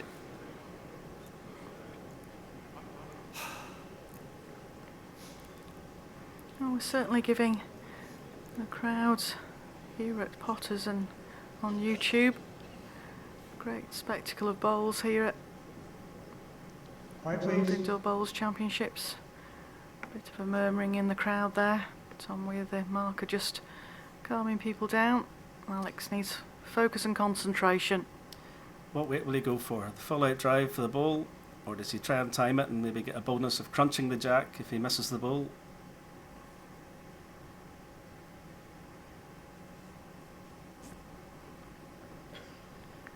Well, Chase? No, just under. now we're going to the third end of the tie break. And this is the only end that the players can elect Second to end, Duncan kill Walker. the head. Well, this is what we wanted. Tie break and going to the third end of the tie break. Who do you fancy, Janice?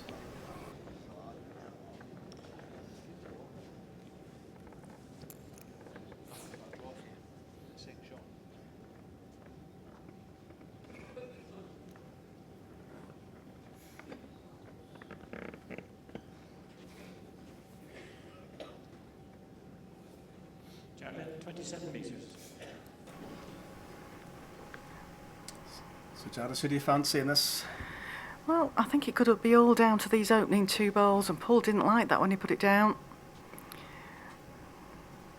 Colin, Ronnie elected to give the jack away, I think, there to give Colin the last bowl. You never want to come down to that last bowl if you're a skip. Right, Ronnie. Repeat of delivery, first bowl at last end. That ball came out with a bit of a wobble. It's a good track.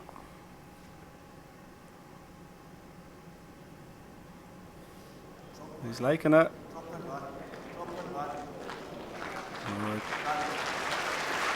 I think it's shot. That shot. You've got to go there, I think.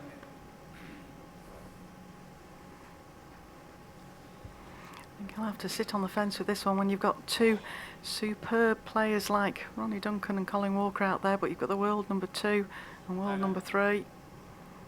Now. Who knows? And that's a great ball from Paul. Still there, Ronnie. Anywhere into there is good. Back to Paul, just slip your rain. It's 8 inches short of the line.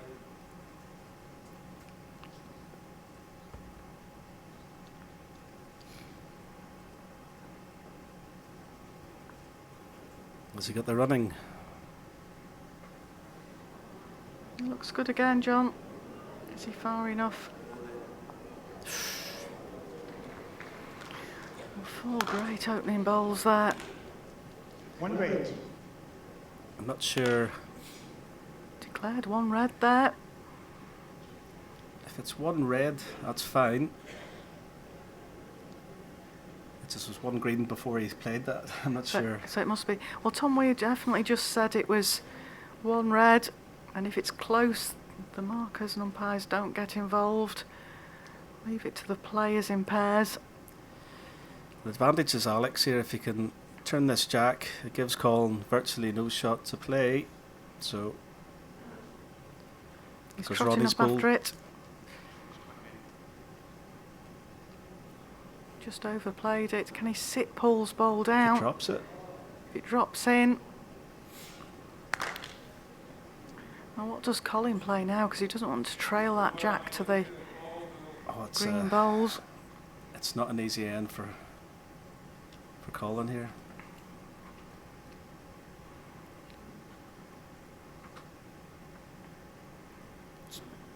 Well, every indication at the moment is it's 1 red. He slips that, he could draw the winner. Well, oh, what a bowl from Colin Walker there. Now, Alex Marshall might elect to kill here. It's quite a big target. If he kills the end, the jack goes out the side confines of the rink. It means that the end's replayed. During normal play, it would be respotted, the jack, but on the last end, it's the only end of a game you can declare to kill the end. I think he'll declare that anyway, John. I think it's... Yeah, that was a fantastic ball by Colin because he was in all sorts of trouble with the position, and now position's all in his favour. I think Alex is looking red to the 2 reds and just leave the jack where it stays to lie the shot, but he'll nominate the kill as well in case it goes off. Yeah, Alex is there we nominated to go. kill the Perfect end. timing. Well, this bowl to stay in the pairs and take a place in the World Pairs Final for the 6th consecutive year. If he misses, the Scottish qualifiers, Ronnie Duncan and Colin Walker, move White into the please. final.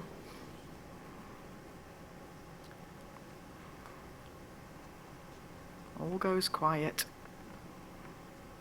Backhand it is. Red into the 2 reds.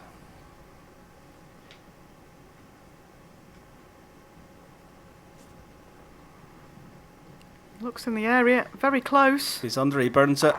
No. Set in the match to Ronnie Duncan, Colin Colin Walker Walker. and Ronnie Duncan take their place in the final of the World Pairs. I'd like to take this opportunity of thanking John Ross for joining me. Thank you. Thank you, it was a great pleasure, and I hope everybody enjoyed that match. Super. Thanks, John, and best of luck in the singles tournament. Don't forget, folks, we'll join you very shortly for the next semi-final. Give a nice round of applause. But the winners, ladies and gentlemen, Ronnie and Colin go through to the final of this, the Just Retirement World Indoor Pairs Championships. Is there any stopping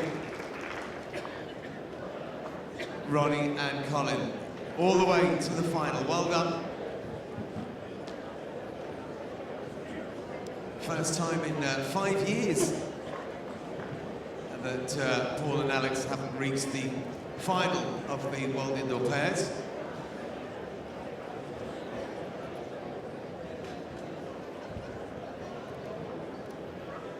So who will they face? Well, we are about to find out. Our next match coming up very, very shortly. Stuart Anderson and Darren Burnett take on Andy Thompson and Mark Royal. Our second semi-final of this afternoon.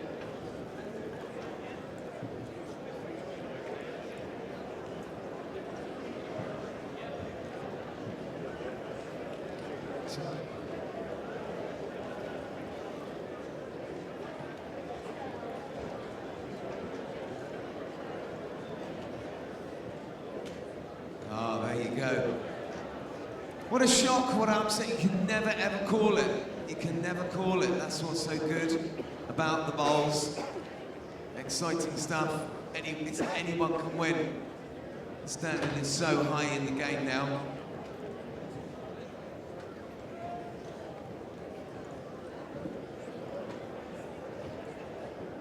Okay, Johnny's joined me again. Should we do a song, Johnny?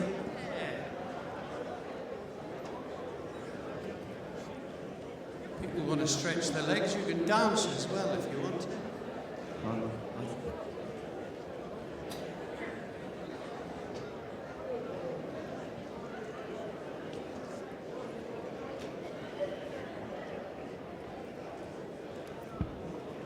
Should we do a song, Johnny?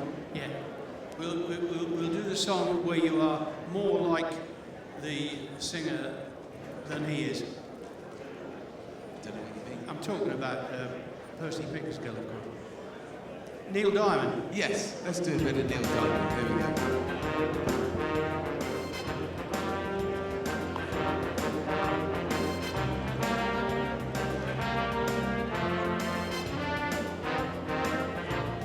Where it began, I can't begin to know it, but then I know it's growing strong. Was in the spring, then spring became the summer. Who would have believed you'd come along? Here we go, hands.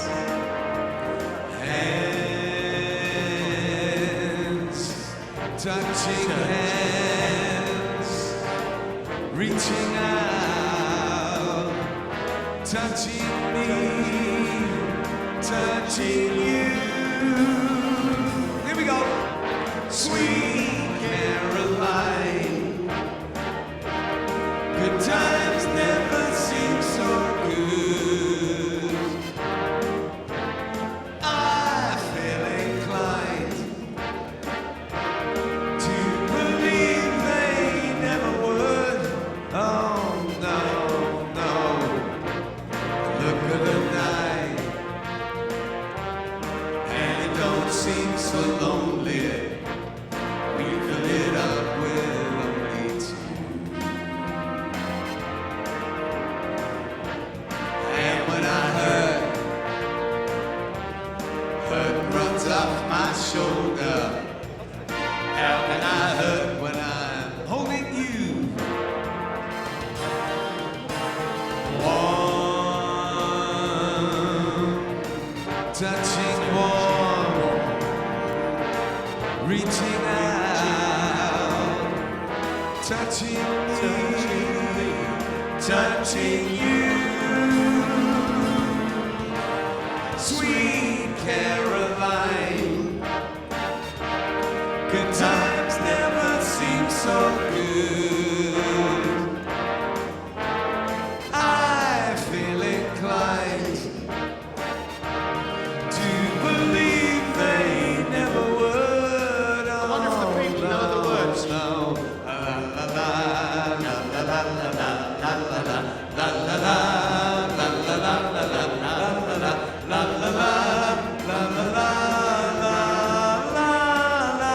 Sweet Caroline, Caroline, good times never seem so good. I feel inclined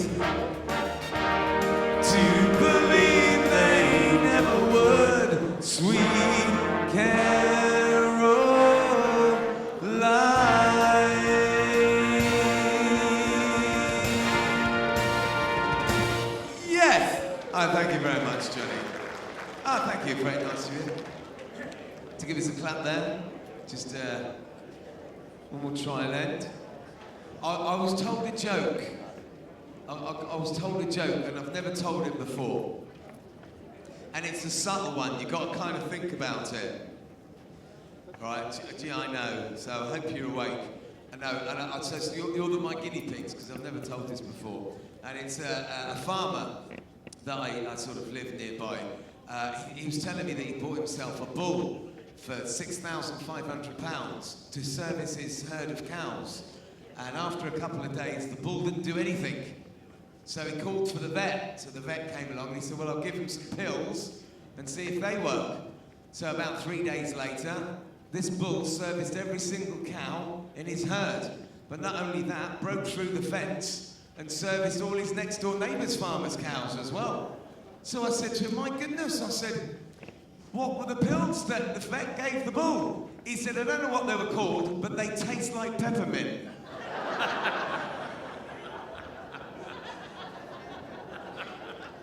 Do you like that? I love it. Did you like that? It's a bit subtle, isn't it? But it's just, I don't know.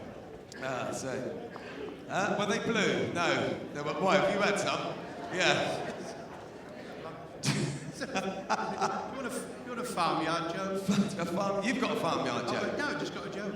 All right. Yeah, my wife was a stunner when I met her. Your wife was a stunner when you, what, Margaret? Yeah, she worked in the abattoir. Anyway. Oh, Johnny. Well, I don't know. I've got another one here. When Grandma goes to court, lawyers should never ask a Mississippi grandma the question if they aren't prepared for the answer. Okay, this is it. In a trial, in a southern small town, prosecuting attorney called his first witness, a grandmotherly, elderly woman, to the stand. He approached her and asked, Mrs. Jones, do you know me? She replied, why, yes, I know you, Mr. Williams. I've known you since you were a boy, and frankly, you've been a big disappointment to me. You lie, you cheat on your wife, and you manipulate people and talk about them behind their backs. You think you're a big shot when you haven't the brains to realise you'll never amount to anything more than a 2-bit paper pusher. Yes, I know you. The lawyer was stunned. Not knowing what else to do, he pointed across the room and asked, Mrs. Jones, do you know the defence attorney? She again replied, why, yes, I do. I've known Mr. Bradley since he was a youngster too. He's lazy, bigoted, he has a drinking problem, he can't build a normal relationship with anyone, and his law practice is one of the worst in the entire state. Not to mention, he cheated on his wife with 3 different women. One of them was your wife. Yes, I know him. The defence attorney nearly died. The judge then asked both counsellors to approach the bench and in a very quiet voice said, if either of you idiots asked her if she knows me, I'll send you both to the electric chair.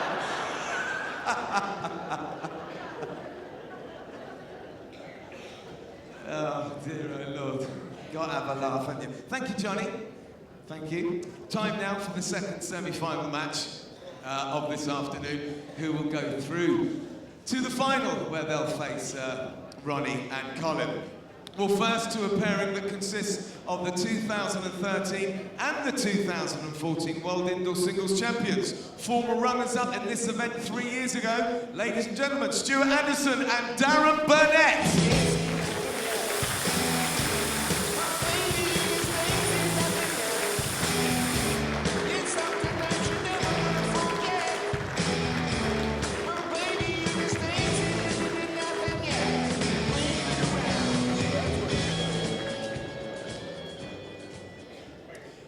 Next, on to 2 formidable players in their own right. Ladies and gentlemen, the world number 13, Mark Royal, and 3 times World Indoor Singles Champion, Andy Thompson, MBE.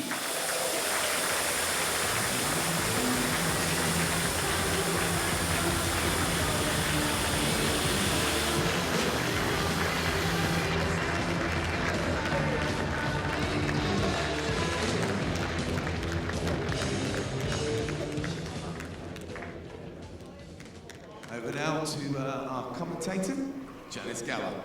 Thank you very much, Richard.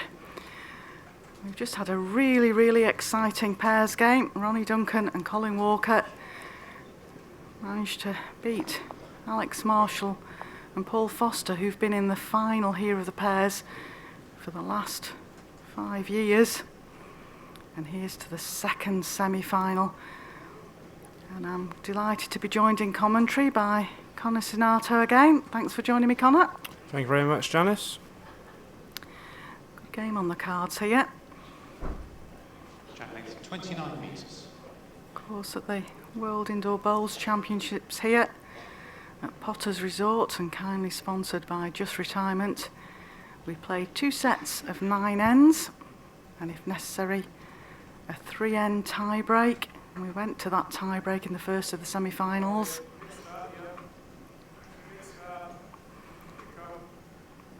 But this man could be the key here. Stuart Anderson's played exceptionally well in the pairs, led very well. But Mark Royal hit a bit of form in his last game, playing with Andy. And the unusual fact is, what I mentioned to people in the first game, Conor, that Mark Royal was the only English-born player in the semi-finals of the World Pairs here. Yeah, there's 7 Scotsmen in the semi-finals, so if this Mark Royal can pull it through, then fair play. Yeah, we do claim Andy as English now. He's the most capped England senior international, and he also manages now the junior team for England, of which the young man sat next to me, Conor, is part of. That's a good start by Stuart there.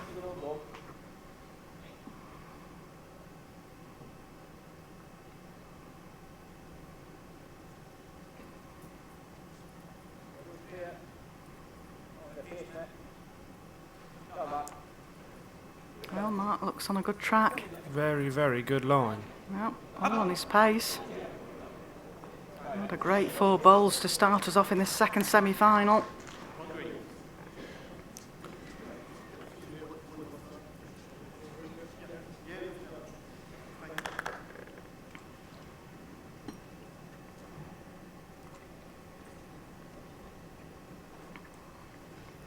The other thing we'd promised the viewers in the first game we'd get confirmation on, and John and Ross was bang on the money with.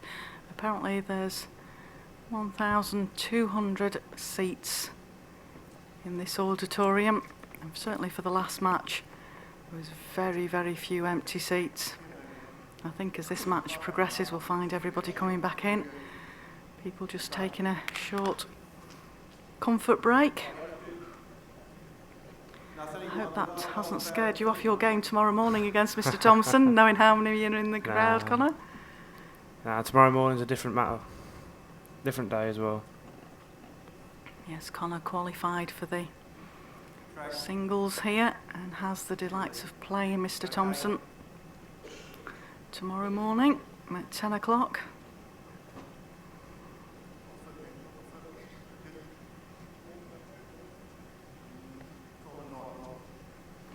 Don't forget, we're live with you here in full HD for every bowl sent on the portable rink.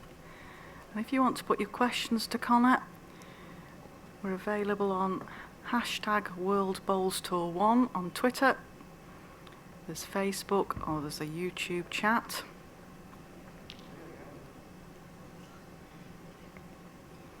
If you have any questions for the officials or the World Bowls Tour, we'll try and get those answered for you as well, but I'm sure Conor will quite happy. That's a great to bowl take by your Dan questions. Bennett there.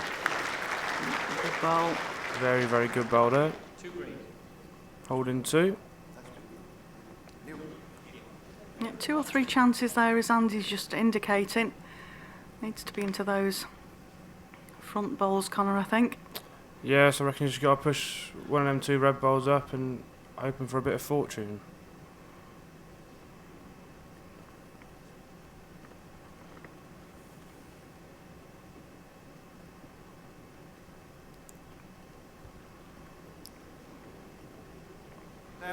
Yeah, missed it. 2 shots, Anderson and Bennett. So the first 2 shots go to Darren Burnett and Stuart Anderson.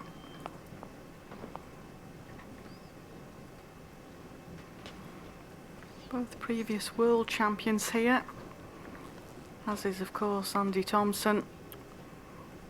Mark Rawls not won the world championship here, but He would like to be though. he did win the, as it was then, the Welsh International Open. That's no longer with us.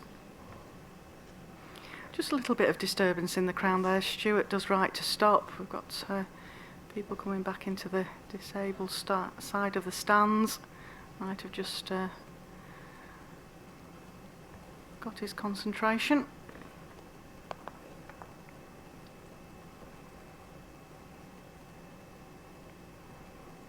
But as we don't play the shot clock in pairs, got plenty of time to think about your bowl.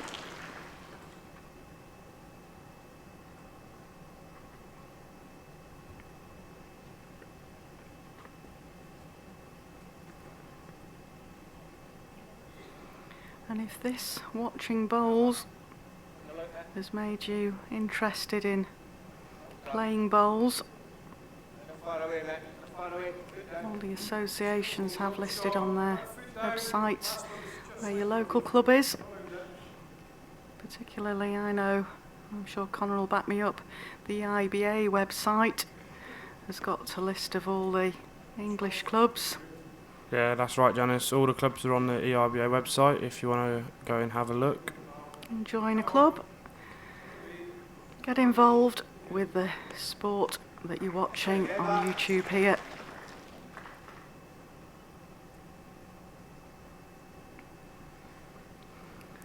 And of course, if you want to play there out on the portable rink.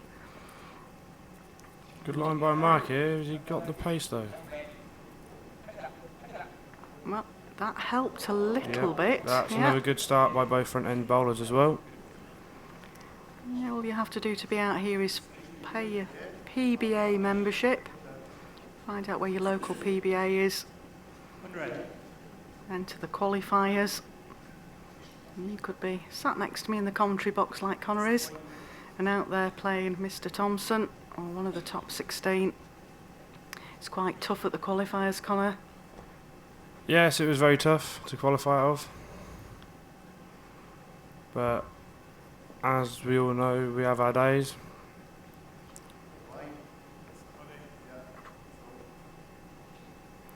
Well, has Darren reached with this?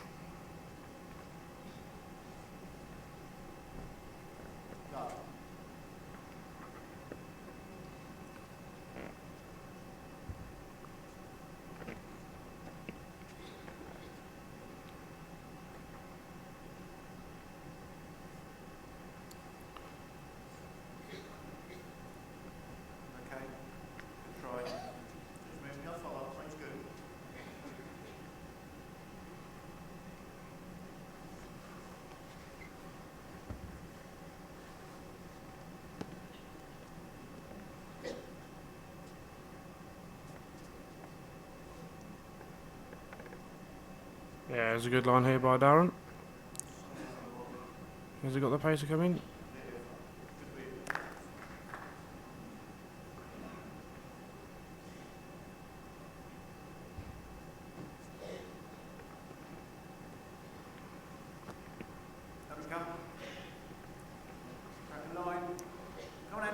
Andy Thompson just trying to urge it on a bit more. That's a great adjustment.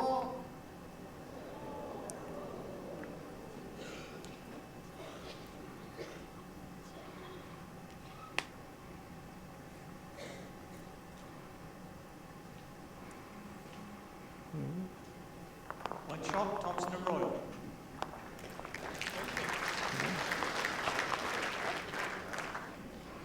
Thanks for all your comments coming through on the various different channels.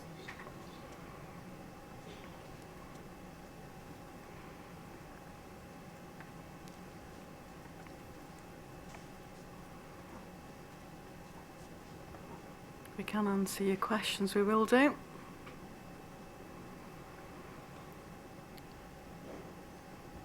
Pot a length there. Sent the jack out. I was saying earlier how key sending the correct length of jack is in games. Connor, and down blue it just indicating to Mike Davis, who's the marker there, that Mark Royal hadn't sent that sufficiently far enough. Yeah, we had a couple the other day with John Price as well, sending the jack off the green. So it seems like jack rolling is a key as well, to be fair. Yeah, it seems to be skimming over the surface of the portable rink here.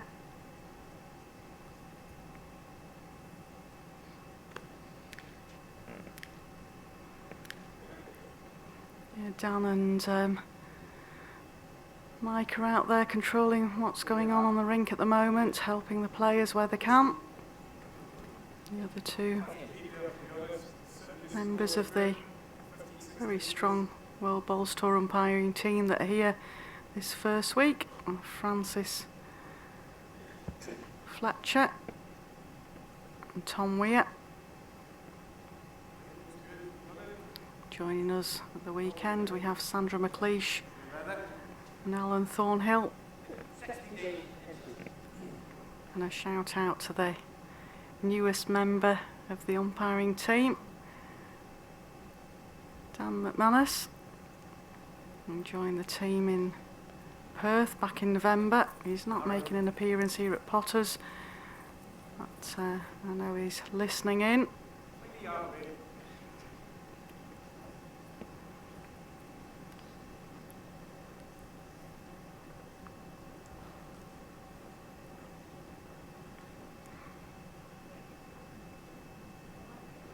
Bit of room here for Stuart.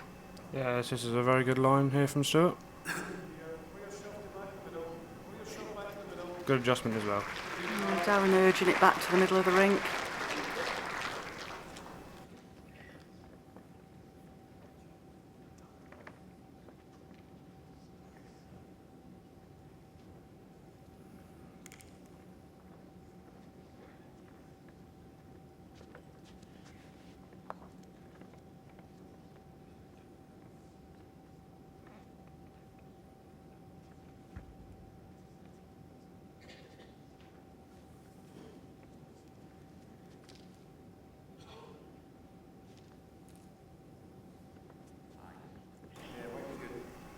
This is going deep here. Just missed his line there.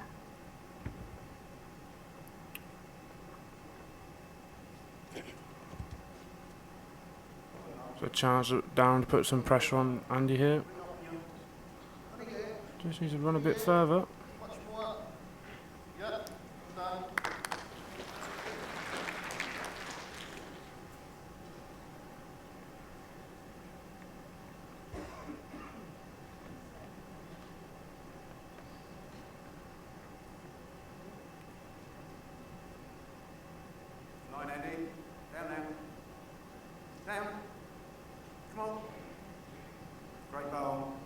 Yeah, that's good by Alan Thompson there. Just going second bowl.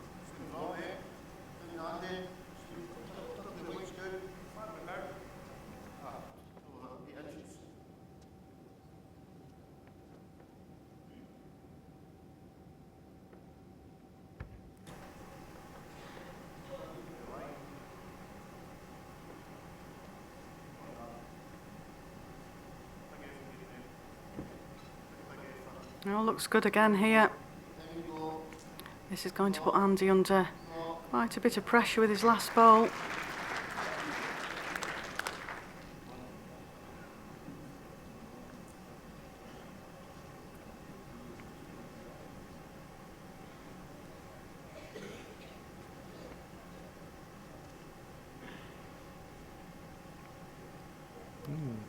Not sure here.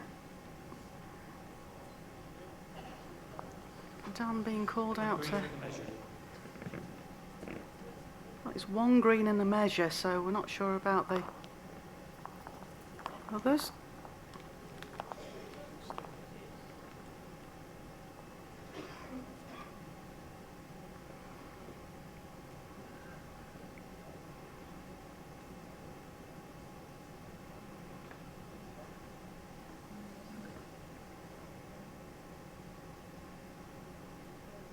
Looks like it could be green there.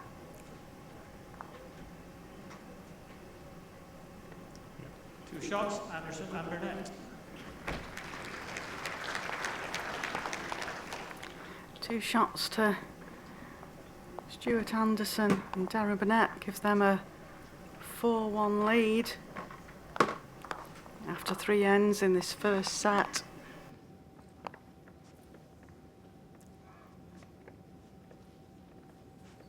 Shot length 29.5 metres.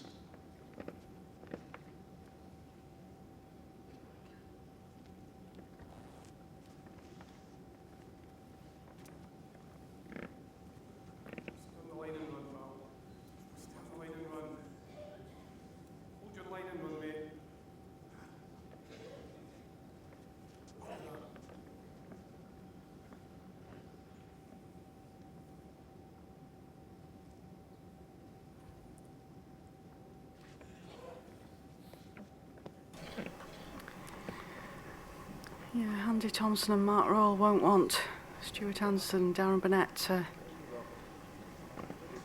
dash away with this score.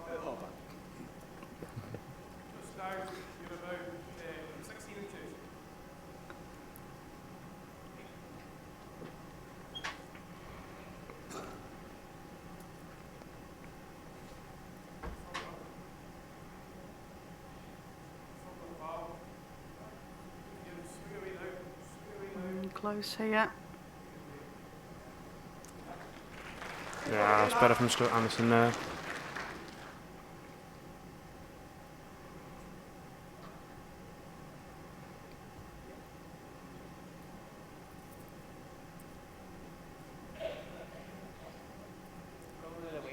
This is a fair line from Mark Rawle. Looks close. That's in a good position. Andy will be happy with that.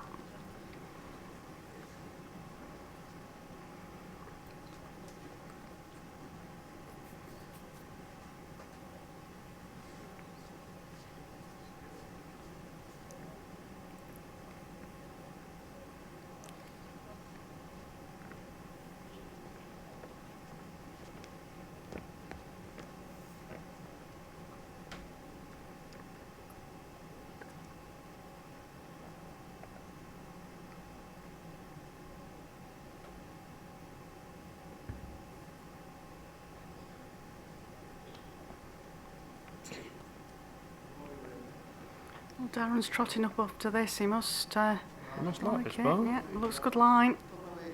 He's round it. Yeah, good ball there by Darren Burnett. Very, very good. The crowd just applaud it. It's up to you, it's either dead or if you hit that one, they'll probably both go. Think about that. Good in the pairs that the players are mic'd up. You're hearing a bit of the interaction, what the shot selection is. Come on.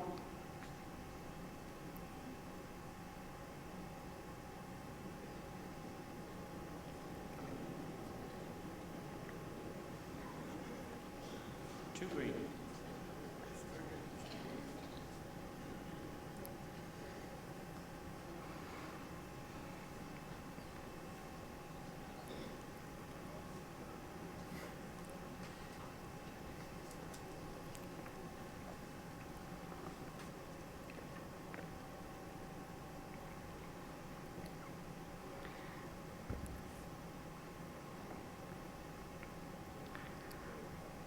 Well,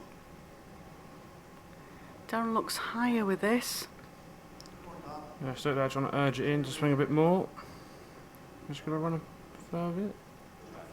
It's not bad there though if Andy reaches and gets a piece of the jack out to your right hand side of your screen. It will come to that green bowl. Not in a bad place. I think Andy will just be drawing this here, to be honest. Well, he won't want to be short again, Connor.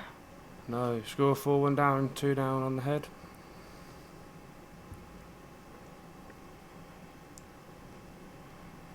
Right line. It's a better line from Andy. Come on, Andy. Has he got the pace though? Hurry. Hurry, Andy. It's Hurry it close. Hold. Hold. Whoop. Don't It's walk close. near that. If it sits down, Mark's being very, very careful.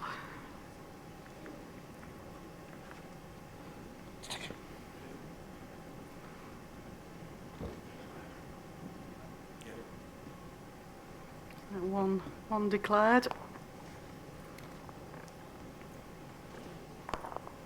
One shot, Anderson and Burnett.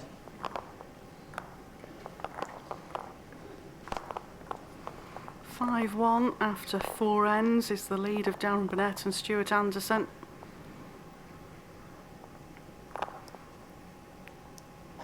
And the next game that Andy Thompson will be playing will be against Connor. Looking forward to it, Connor? Yes, I am. We've been waiting a long time for this event to actually happen, so it should be a close encounter, hopefully.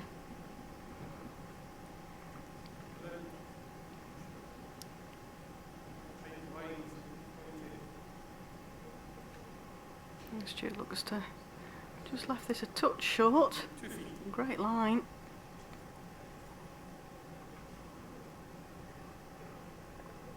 Don't forget we're with you for every bowl played out here on the portable rink tonight at 7:30. We have the final game in the round robin stages of the overseas players. Neil Furman. Much better start from Mark Rule here. Neil Furman of America versus Scott Baxter from Jersey. It's be a good game that tonight, and it all hinges on that game as to who goes through from the group. And then, as I mentioned, tomorrow morning, 10 o'clock. This is a great reply as well. Great bowl. We have the next of the singles games. Conor Sinato versus Andy Thompson, MBE.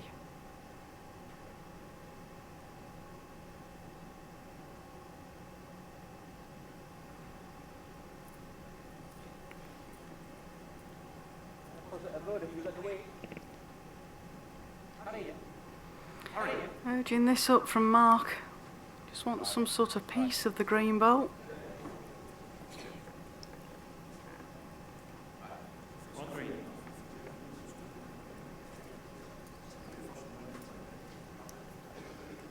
Stuart there just wanting Darren to put probably 1.5 foot back bowl in.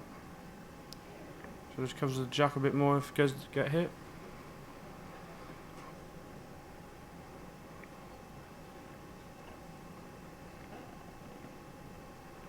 Crowd have filtered the way back in now. You don't like to miss a bowl here, but sometimes you just have to take a comfort break. Looks to be just under the line here with this bowl.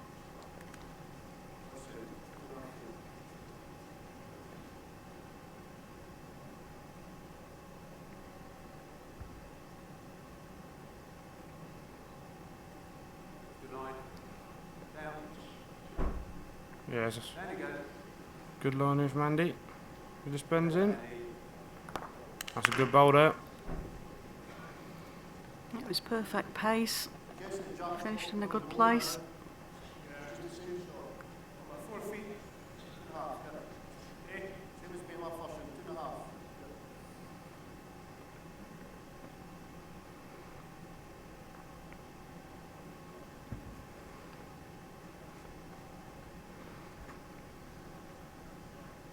Andy Thompson just coming to have a look at this head now.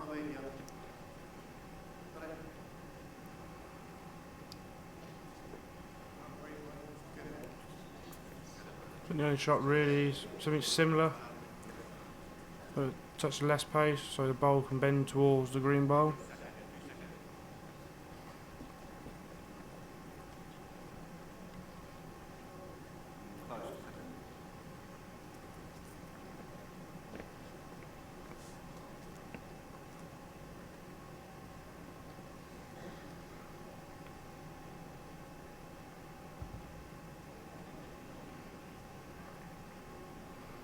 Oh, track looks good. It just hold off. No, it looks Here it comes close. now. Very Here it close. Good shot great by Andy bowl. there.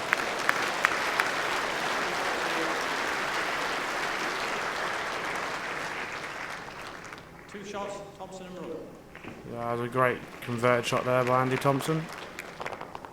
That certainly gets them back in this first set. Darren Burnett and Stuart Anderson are on 5. Andy Thompson and Mark Royal are on 3 now after 5 ends of the opening set. We play 2 sets of 9 ends and if necessary a 3-end tie break.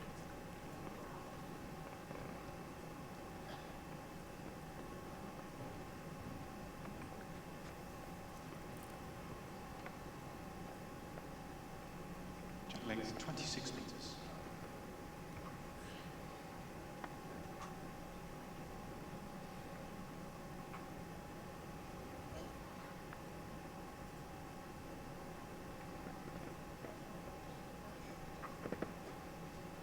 Mark looks down a good line.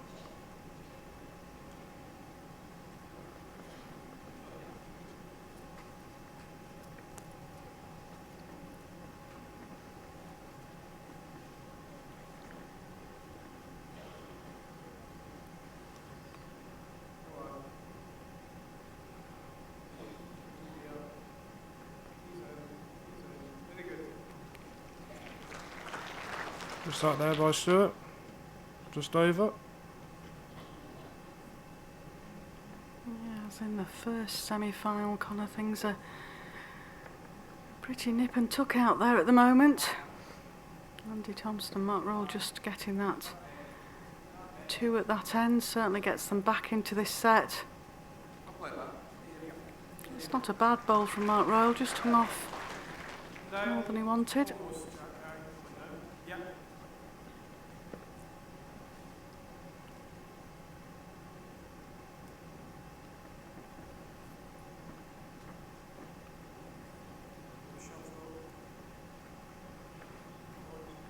Good line here from Stuart Anderson. Just got to move a touch more. Oh, just over the pace. Well, He had the line. yeah, you'd have thought that would have got a little touch on the jack or rested on his own first green bowl, but managed to find the gap.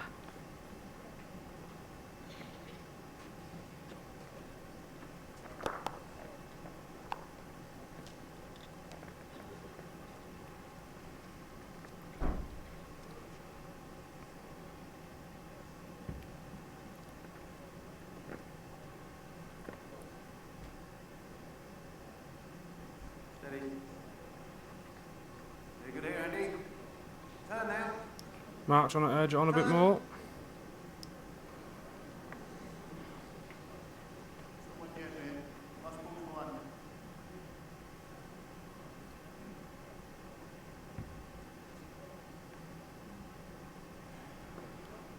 Oh, we'll be looking at a new winner here of the World Pairs, defending champions Robert Paxton and Simon Skelton.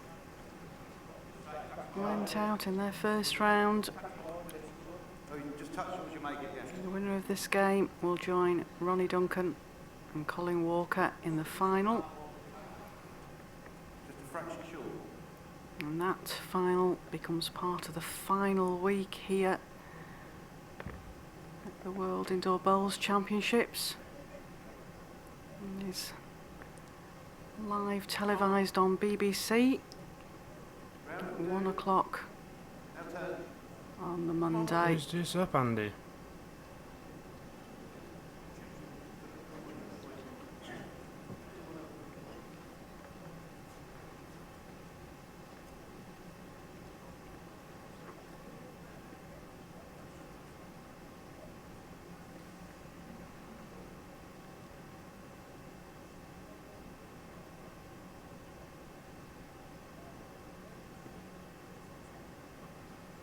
A bit of a discussion here between Stuart and Darren. The shot Darren wants to play here, just force that little bowl over the weight, try and move the jack back so he holds free himself, so it extends the lead further. Yes, when there are these opportunities, you really want to try and take them.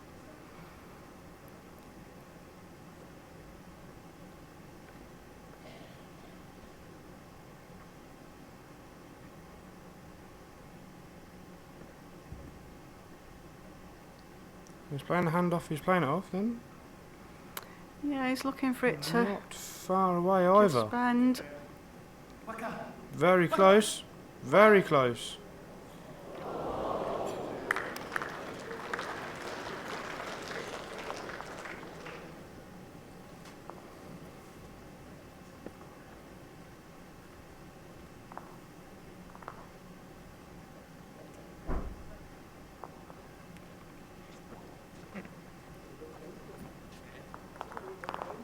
One shot, Thompson and Royal.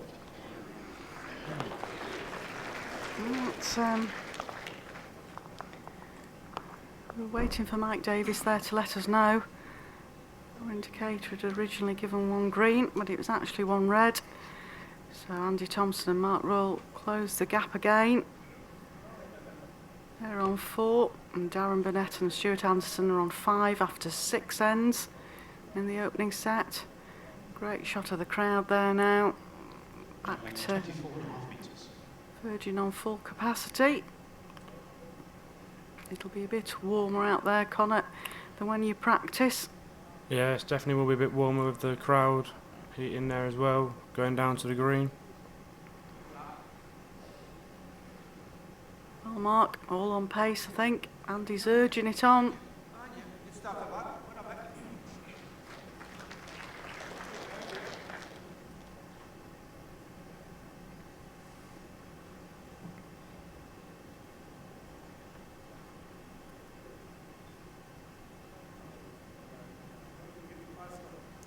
He's got to slip the ball now.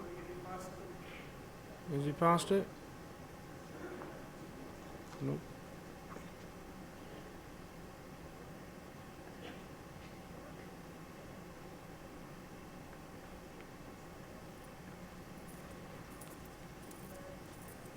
Mark Roll there just chasing his bowl up. Normally an indication that the player likes it. If they chase the ball up, it might have just overplayed. It's a very good home as well. Andy will be happy with them.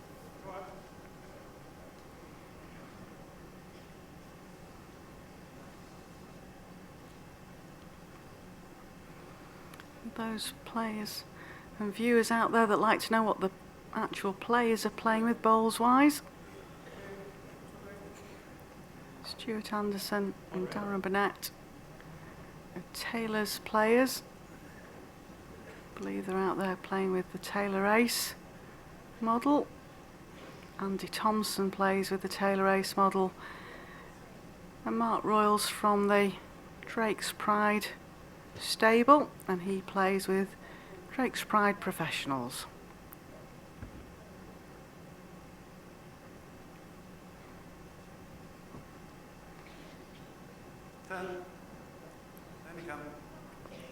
Mark Roy here just trying to urge it on to bend a lot.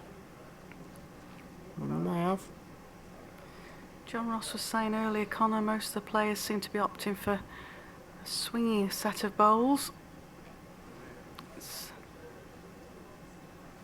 a bit flat lines on some of the hands.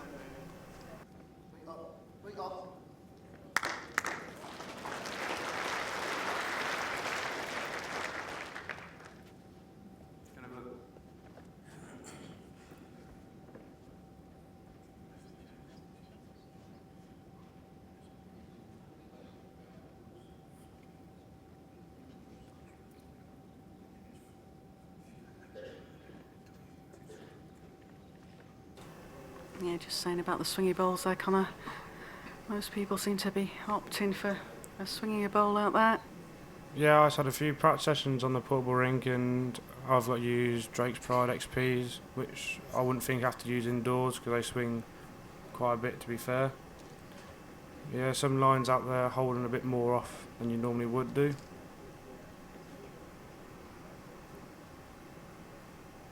There's quite a bit of discussion on the YouTube chat, Connor, as well about juniors. But I think we mentioned yesterday that in your qualifier to get here, 3 out of the 4 in the semi-finals were under 25s. Yes, that is right, Janice. 3 out of 4 and 25s. Most of the youngsters nowadays as well come through the route what I've come through as well. Like Joe Mower, who you'll see down here, in the back stages, under-25s. Also Damien Doubler, he's another one, the Welsh international. But most of the youngsters do come through the routes as well, using PBAs to gain their confidence and also try and qualify and get the ranking point as well. Because we now have a World Under-25s event here on the finals weekend. We have the semi-finals and finals of that. I think Darren just stopped short there. Anderson and Burnett. The PBA, as Connor just mentioned, is open to all ages, all abilities. Pay your money and take your chance. There's quite a few juniors now. I know most clubs encourage juniors to come into the game, and some come into the game, disappear out for a few years and come back in later life. Jackman, 29.5 metres. We certainly seem to have a lot of events about at the moment for the under-25s. Yeah, there's under-25 singles for national, also the club double rink and county double rink for under-25s. A lot of youth comps as well nowadays as well. You got under-18 for England, also under-18 singles as well now, and EBYDS. So the youth part of the game now is growing more than it has been. And if it stays like that, it may even grow even bigger, to be fair. Yes, it does open up a huge discussion, because I know I was talking to a club mate of mine that was saying he's in his mid-30s, and he said that it's all right, there's a lot of stuff for the under-25s, and there's various different competitions for the over-50s. There's not a lot for the middle ground. No, that's correct.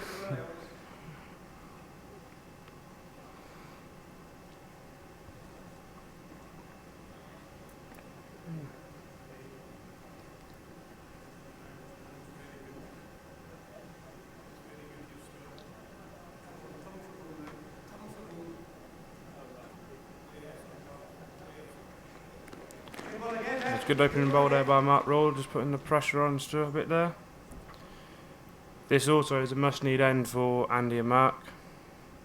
Yeah, well, they've managed to stay in there, hang into the pairing of Darren Burnett and Stuart Anderson, both part of the Scottish elite outdoors squad, and of Just needs to run a course bit. He's liking his ball even better now. Yeah, it's good too. Opening bowls there, very, very good. Darren Burnett is the current holder of the Commonwealth Games singles gold medal. 4-7 after 7 ends. 4-7.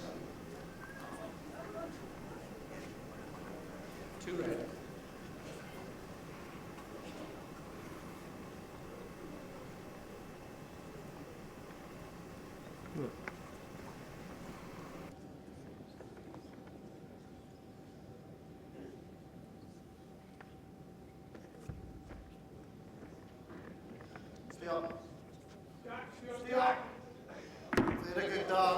Yeah, it's a very good hit by Darren.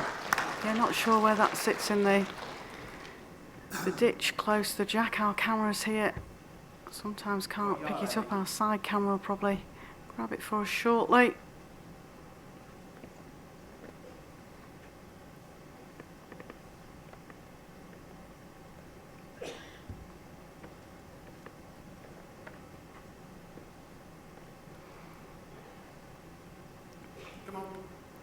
Oh, it stayed quite close. Andy's close here, on his pace. Just needs to run. Where you see the yellow indicator, below that in the ditch will be the jack.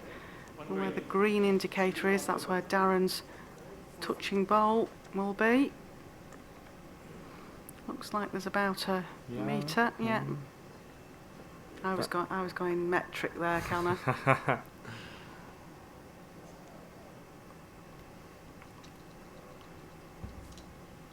Dan's got just a good yard to draw here after his good drive.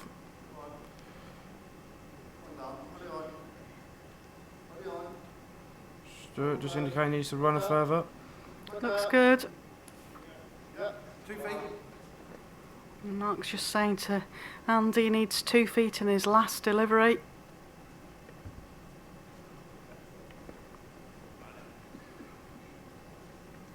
urging it to hurry. Well, if it's 2 down here, set could be over.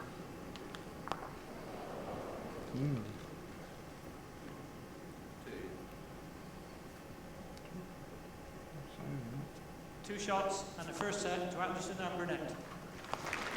Yeah, that 2 shots means that Darren Burnett and Stuart Anderson could not be caught on the last end, so they take the opening set 9-4. We're going to the second set of 9 ends.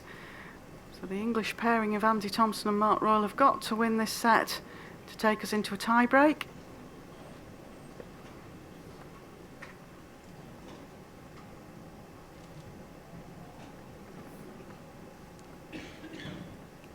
Track length 24.5 metres.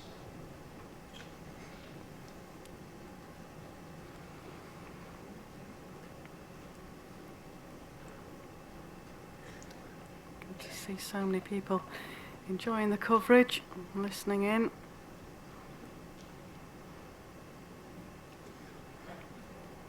We've had the highest viewing figures we've ever had on YouTube. That's a better start from Mark Royal there. The game before hit our highest level. I'm sure we'll get the counter for what this game reaches, but yeah, great that you're all able to join us and stay with us. We're here right to the end, till all the finals are over, until the set comes down. Lovely reply from Stuart Anderson there.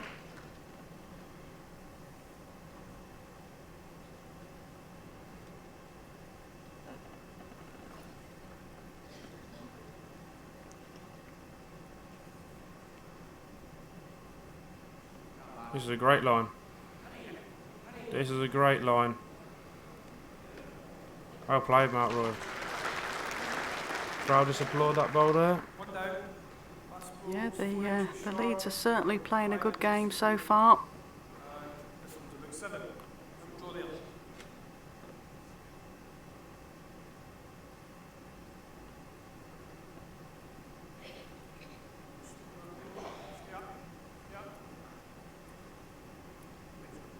Down deserving to get up, but things just gone very early across the head.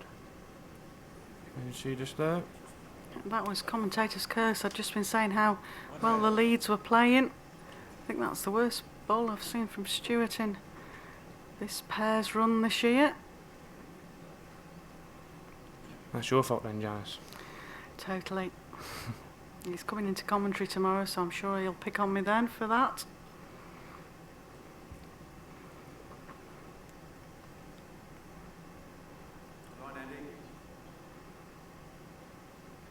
Good line from Andy Thompson. It's all on pace. Just hang right.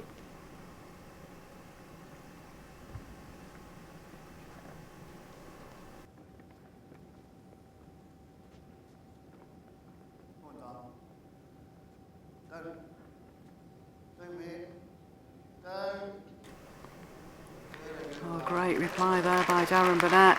Shot ball, I think.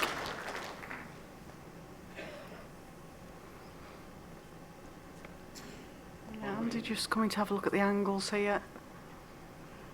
Is it worth him pushing the red ball into the head?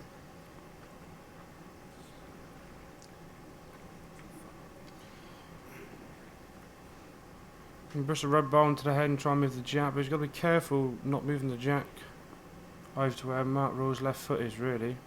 He's leaving Darren Burnett to draw an open draw, probably for 1 if not 2. I think that's what Matt's saying there. If you open the head up, you're just leaving an easy shot.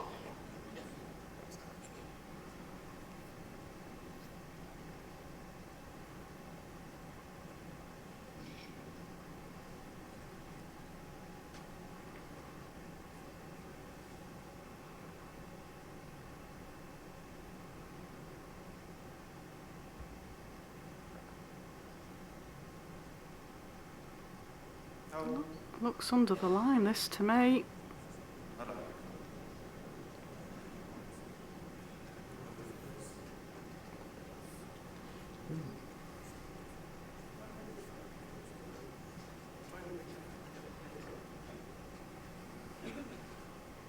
Yeah, if he's just drawing, I don't think there's a lot of danger for Darren here. If he just touches his own bowl, it might bring Stuart's bowl into the count. He's switching over hands. Decided safest bet was drawing down the forehand. Just trying to solve Stuart's bowl. Is it going to turn for him? Trying. Yeah, just outside that line, that was all. So the opening end of the second set goes to the winners of the first set, Darren Burnett and Stuart Anderson.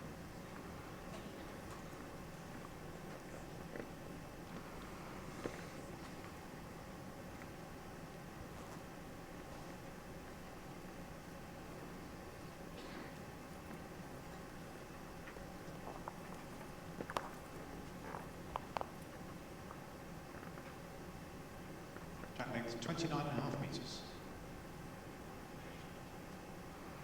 Opting for the longer jack. I think it was Tom Weir, our marker, in his first game, said that Stuart Anderson had played every jack bang on the tee. So obviously finds that line very well, and there you go, As you can that gather proved just it. there, yeah, I was practicing with both Mark and Stuart just before I just played this game, and Mark fancies the short jacks and Stuart fancies the long ones, so it's interesting.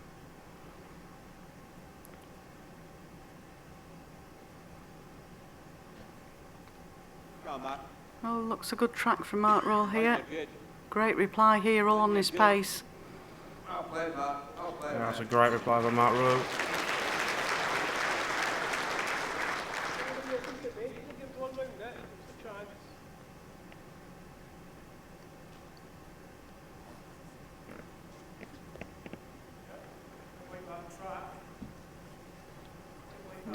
Track looks good. Darren Burnett's encouraging it on. Close here, Connor. Very, very close now. Edges it. Yeah, that's a good home as well. Darren Burnett may use that bowl.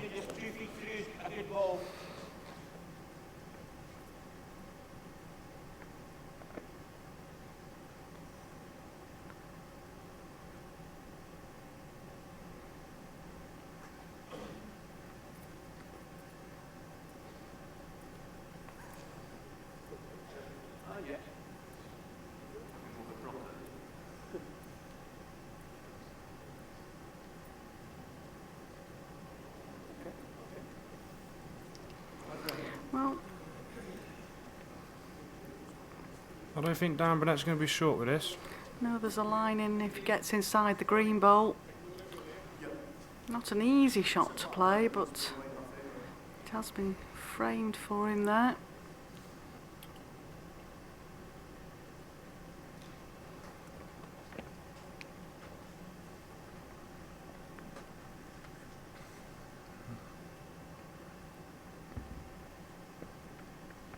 Yeah, just been that touched over.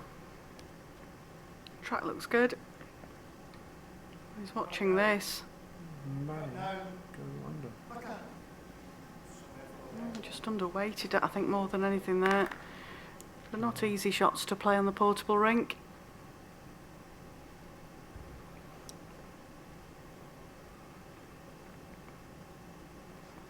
Andy Thompson will just want something just behind the head. Urging it on. Keep coming. Needs to run as well.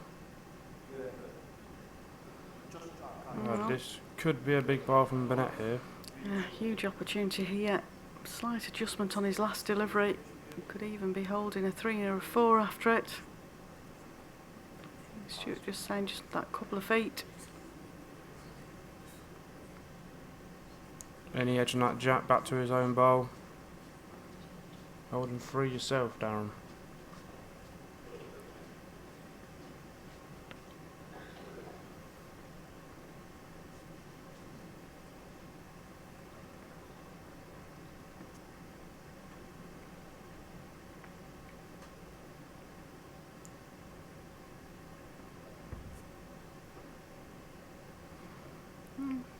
Got a slightly tighter line, so he'll have to have a bit more weight in this. He's got a touch more weight, which Looks closer. is very close Very now. close here. Unlucky. Just seemed to really pull up quick there. Smile from Darren. I think he thought that was good.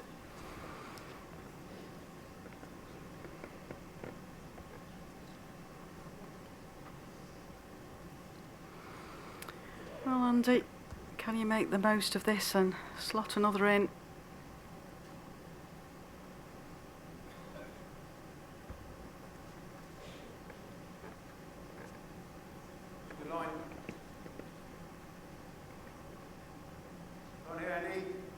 Mark Roy just urging it on, saying hurry. Yeah, just falls away. So it's one red. Shot, Thompson and Royal. Yeah, that's one apiece after 2 ends. I think there's just going to be a discussion here between Royal and Thompson about length of jack.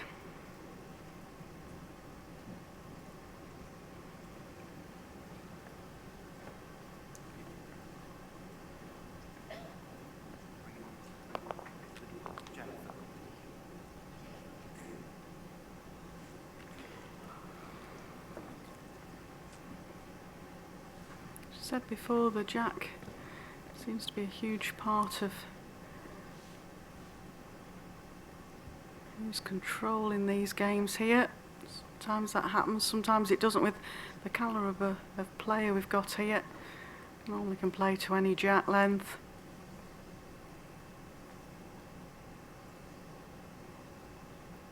Jack length 26.5 metres. 26.5 metre there. Slightly shorter than the preferred length of Stuart Anderson.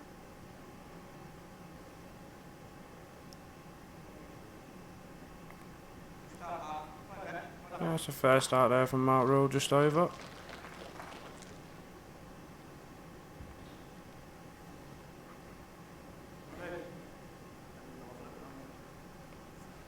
There's something wrong with this.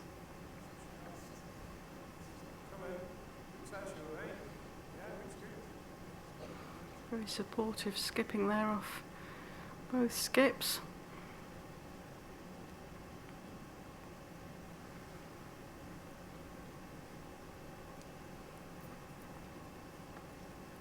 You know yourself as a lead, if you've played a bad bowl, it's not what you intended to do. Yeah, well played here by Mark Royal. Just got to run a bit more. Yeah, well played.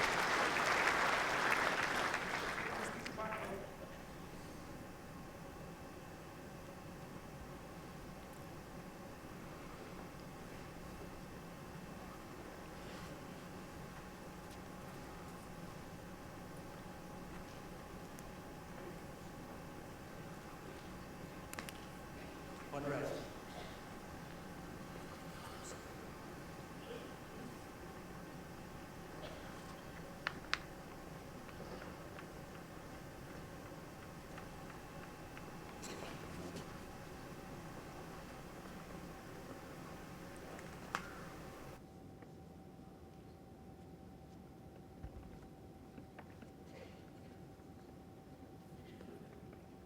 Hang a bit. Hang a bit.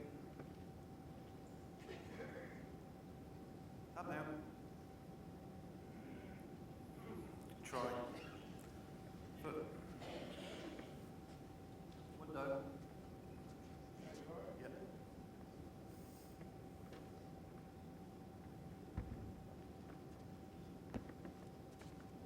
Don't shove. I'm moving you've got you. Come on down. Come on. Window. Quicker. Quicker. Window. Yep. Well, not sure whether that made a difference.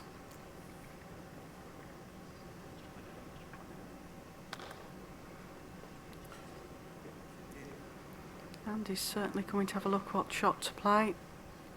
Yeah, it looks like they're just going to try and play his own bowl, or over to Marks and try and then get back off to the green bowl. So he may sit 3 if he gets this right, if not 2. Yeah, there's an opportunity for a possible count.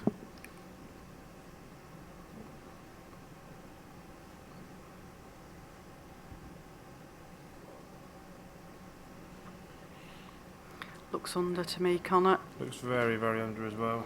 Gone very early. As I said before, playing that sort of pace on the purple rink, it does go early. Well, we're still indicating one red. I'm not sure whether Darren actually got shot with that last bowl. I think down here just going to try and turn his own bowl up, if not try and find a gap. Yeah, if he slips past it, he should get shot as well. A couple of chances for him down that hand. Reach the back red bowl and sit off it. Oh. I think he's just over the pace, and he's going to come in early. He's coming now.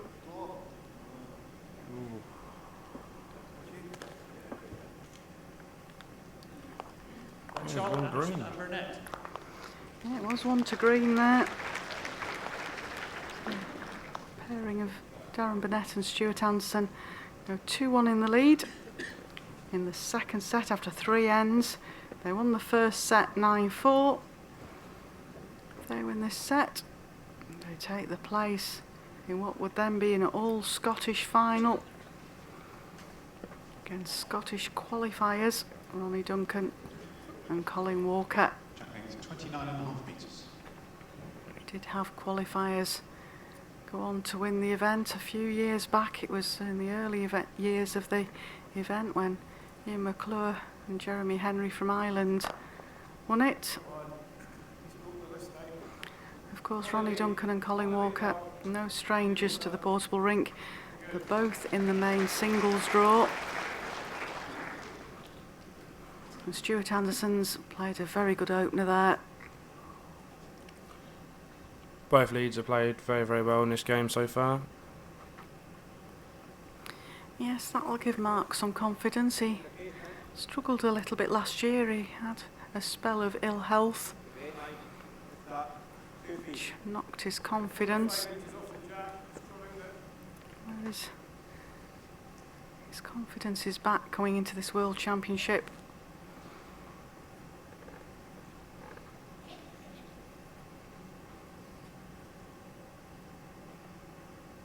Johnson on a very good line, just on weight. That's another good bowl there by Stuart Anderson. I certainly can't take it away from Stuart. He's led exceptionally well.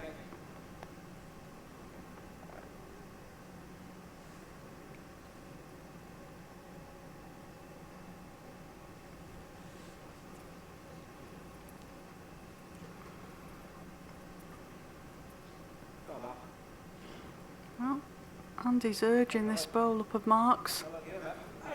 All on his pace, I think. Very close. Oh, what a great bowl. Got good second. Even though he's just got second bowl, that's made the head a bit wider for Andy to play with as well, which is very good.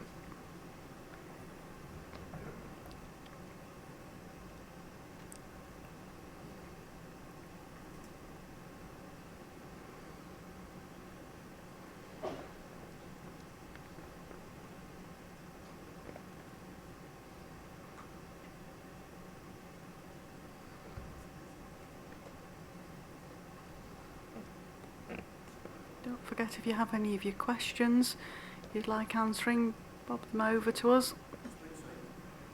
Either Twitter, Facebook or YouTube. And if you can't stay with us, full results you'll find on theworldbowlstour.com, which is...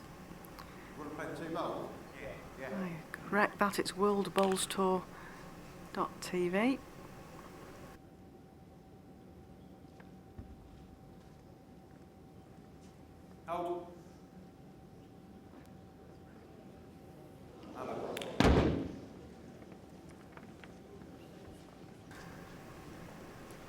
Andy went very quick at that. A couple of his runners earlier he'd missed with, so I think he chose to go a bit heavier to try and hold the bowl straighter. Yeah, he's got a very narrow target to hit, but he's trying for that red bowl. Down here, I think he's trying to get another back bowl in, or just try and secure the end. And just to remind people, if that did cause any confusion there, it's worldbowlstour.tv. That is the web page for the World Bowls Tour.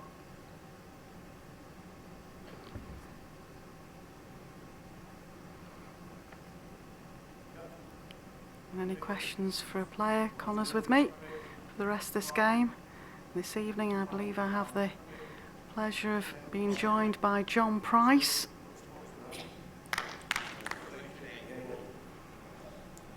And tomorrow morning for Connor's game versus Andy Thompson, I'm being joined by Darren Burnett.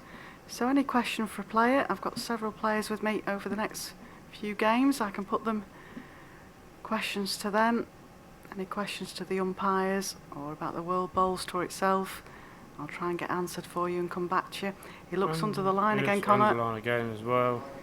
Yes. As I said before, weighted bowls on this green is one of the hardest shots to play.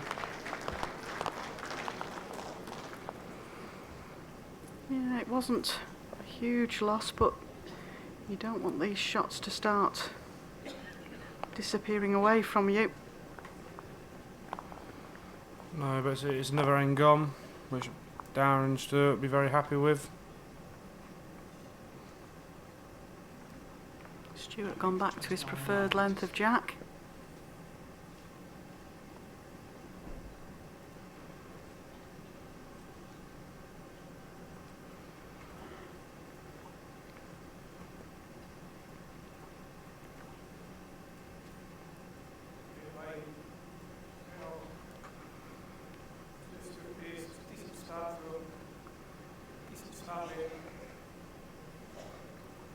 Again, support is skipping there. Decent start. He has played exceptionally well over the last few days as Stuart Anderson, especially on these longer length jacks. Mrs. Potter's still with us there. Loves the bowls in a blue jacket. There's a competition here every year for guess which colour jacket she wears for the final. Yes, my dad said this morning, already a colour. Very true. I've seen a variety over the years, Connor. She's got some absolutely lovely jackets.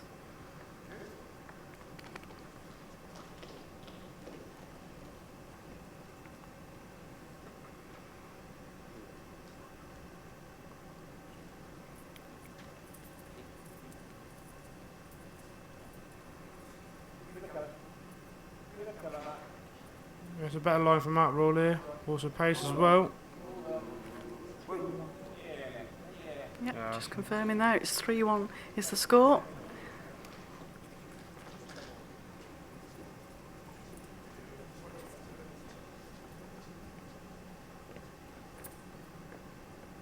One green.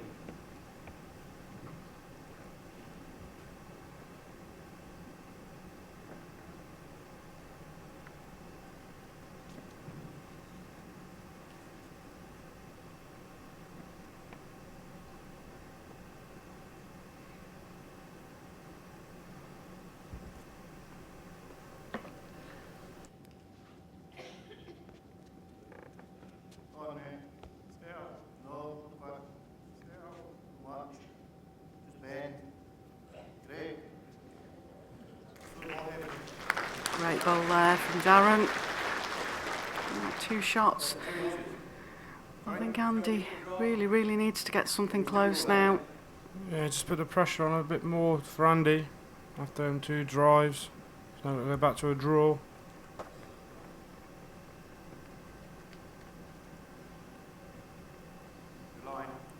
He's on a fair line. It's all on weight. It's coming now. Oh, it helps. Second bowl helps. One green.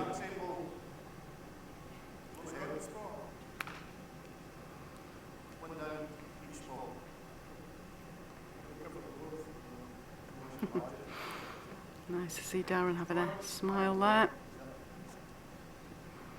I remember he played in the Super Bowl event back at Blackpool, Connor, which you were part of, and I think he played every bowl with a smile on his face.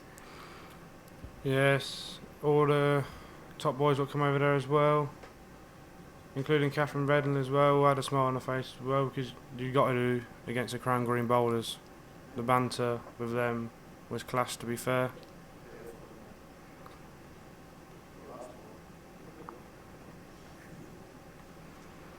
Still holding one. As you mentioned before, Connor, that means another end gone. So Andy and Mark really need to be getting back into this.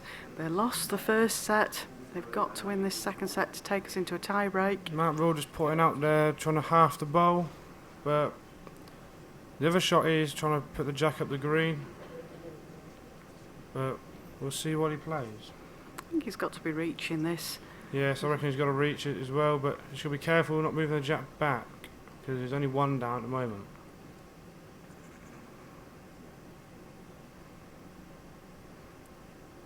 Playing it off his backhand. Lot of weight. That's a lot of weight. Well,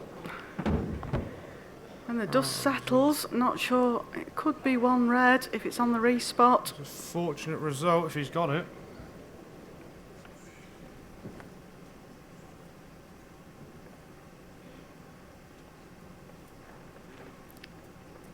I think this could be tight. Well, he got a very fortunate result there off his own short bowl. I think he went firm enough, Connor, so that it wouldn't just go to the back bowls.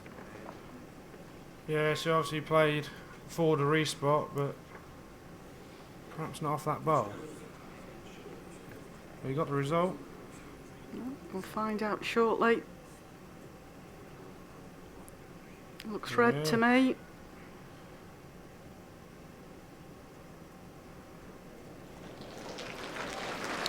Well, we got a very favourable result, let's say, off that One shot, Thompson and Royal. running bowl. Narrows the gap again. Darren Burnett and Stuart Anderson lead 3-2 after 5 ends in the second set. They can afford to just tie this set. Mark Royal and Andy Thompson have got to win it to take us into a tie break.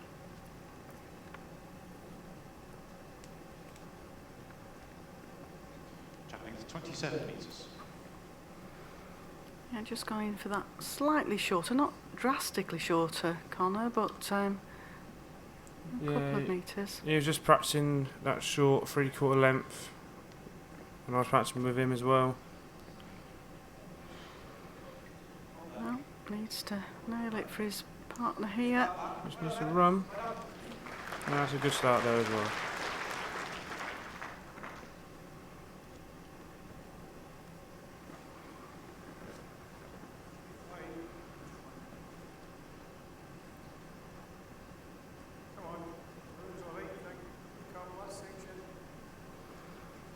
It's a great reply on Sir Anderson again. He's been playing very well this game.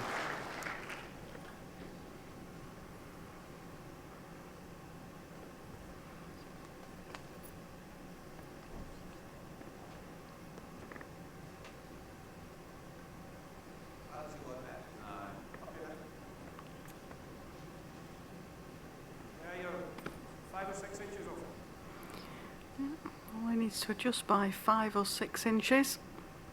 Easy that. Saying earlier, we haven't played a bad bowl yet in this commentary box. Tell you what, he's made that adjustment. Look at that. 2 excellent bowls by Stuart there. It's a very, very good bowl as well. Two I green. think Andy won't be short with this. Looking at Well- Mark Rules. And when he come down the green, Really doesn't want to drop a 2 here, N6. He's just got back into this second set. Hanging on in there. Needs to do something he's with the playing a first backhand bowl. drive. He won't be short. Right, Andy. Yeah, he's all Close. over it.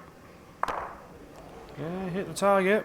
Very unlucky to only move 1 bowl. No movement on the jack at all.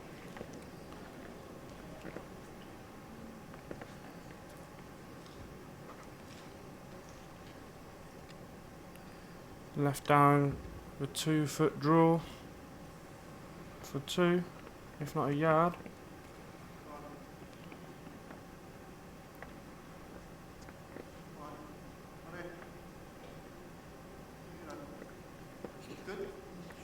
Edge behind you. Pull it.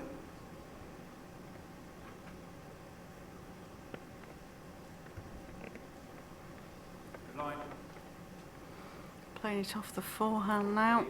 Just trying to draw for a good second. He might have overplayed this, you know.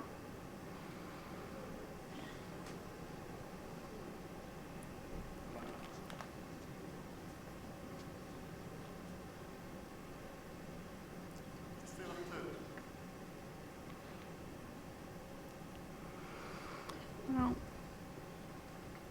Darren counts with this bowl. Not sure whether it's 2 at the moment. Gets past his own.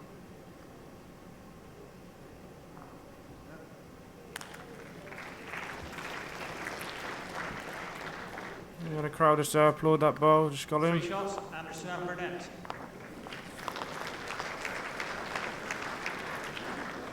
Well, that makes a big difference in this second set.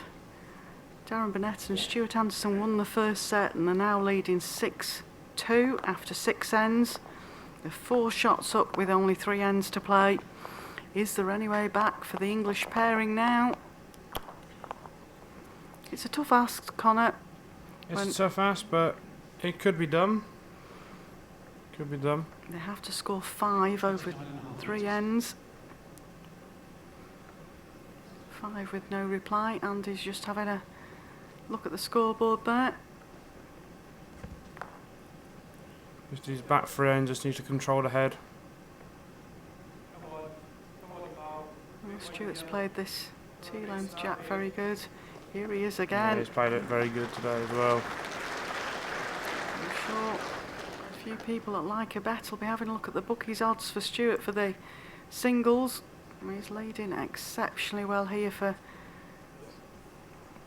Darren in the pairs.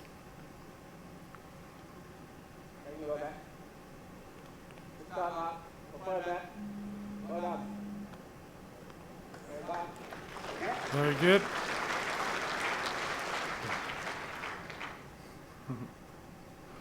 Very, very good. Both leads have played very well. Stuart's just been that tad tighter.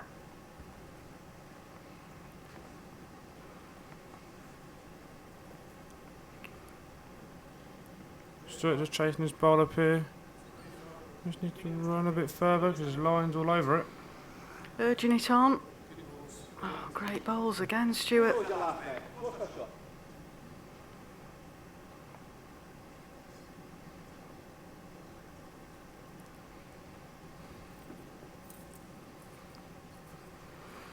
Andy just double checking the score there. Yeah, it's a great reply here. If it runs further past the bowl, just drops short. Just been a bowl higher, it might have come past those 2 bowls. 4 excellent bowls there by the Leeds. Yes, as we said before, both leads played very well this game.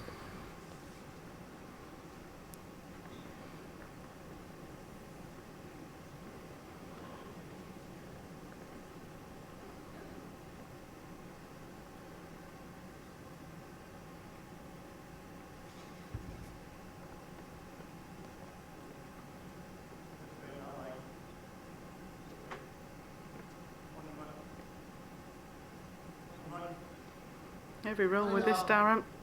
Oh, it's a great bowl. Here's the replay of it. Just rests the back red bowl, sits, touches the jack. 3 green. Well, as they do say, Matt Rowe there just indicating to try and drive it through. could be a question of start the car here for the Thompson and Royal partnership. Looks tight. Has he got the result? Oh, it's got the back edge. Well, that's 2 results he's got off 2 striking bowls. That one definitely looked to just be going under.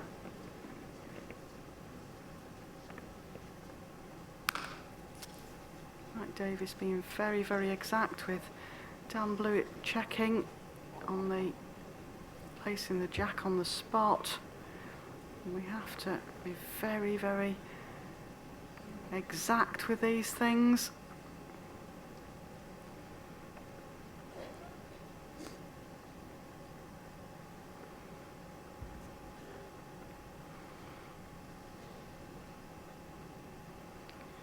Players do practice drawing to the respots. They'll have an idea where the line It's needs a to good be. line here from Darren, just got to run. That's a very good bowl. We're back to 3 green, I think.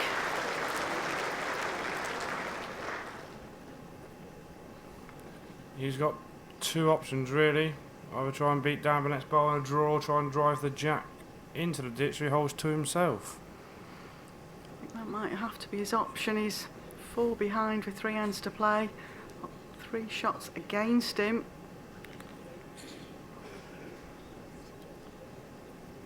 That would mean he'd have to score 2 4s at the last 2 ends if my maths is anything like. So he really needs to count at this end to keep them in the game.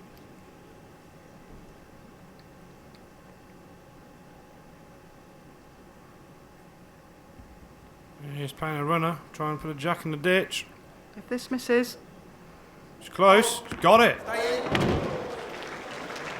stayed on as well. if it's stayed in, if it's gone out of the confines, it comes back on the respot. Well, everybody's having a walk round and look at it. Quite crucial, this.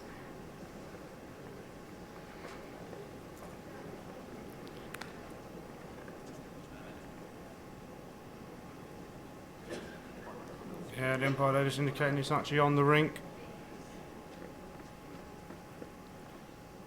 1 shot, Thompson and Royal. Well, that keeps them in it. 1 shot to Thompson and Royal means that Darren Burnett and Stuart Anderson lead 6-3 with 2 ends to play.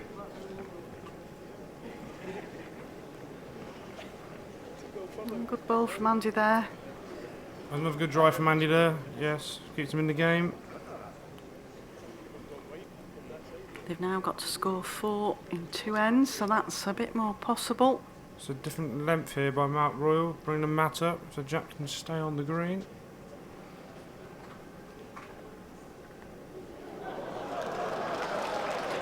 Mark just put his thumbs up, so he's just managed to hang that just on the edge of the green.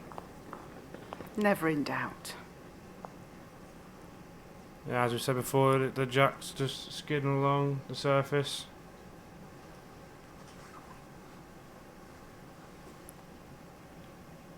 There's an important end for the English duo. They've got to win this end, possibly pick up a 2. Just overplayed it here. Well, Stuart, change of length. Let's see if he still has that tee nailed.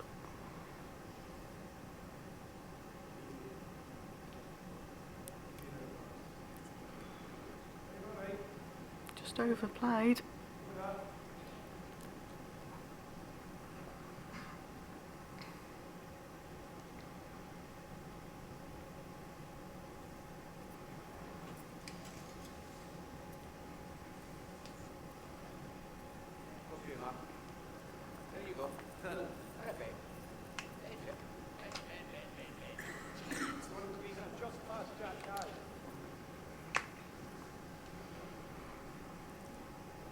Don't forget to join us again here tonight at 7:30 for Neil Furman versus Scott Baxter. And then we start again tomorrow at 10 o'clock in the morning with Andy Thompson MBE versus Connor Sinato. Yeah, there's a good last ball there by Stuart, just creeping that one.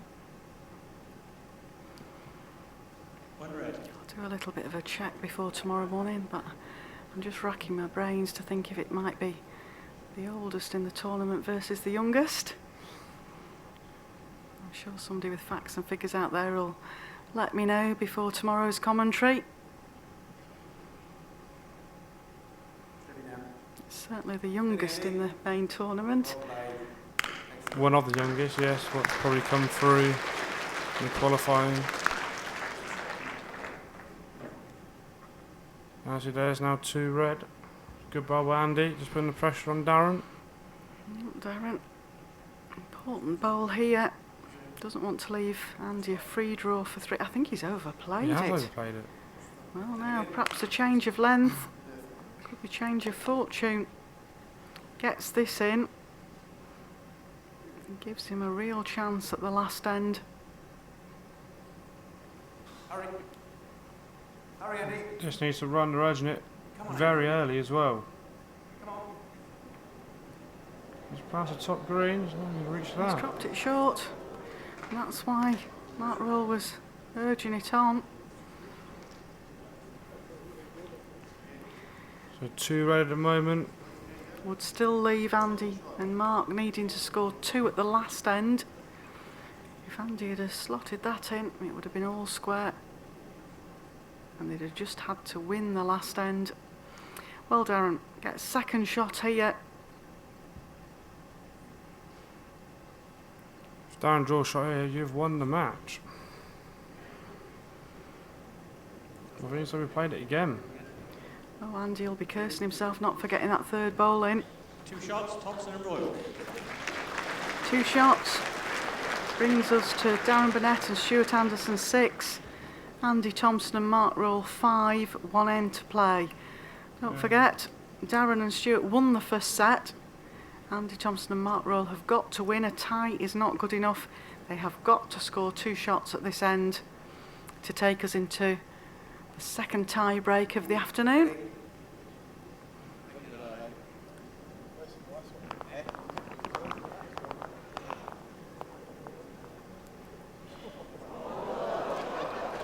Nearly sent the jack off again.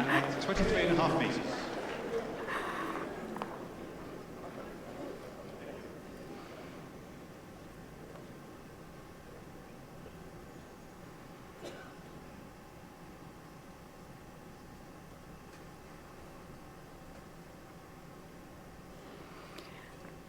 An opening bowl from Mark here. Could do with being quite close.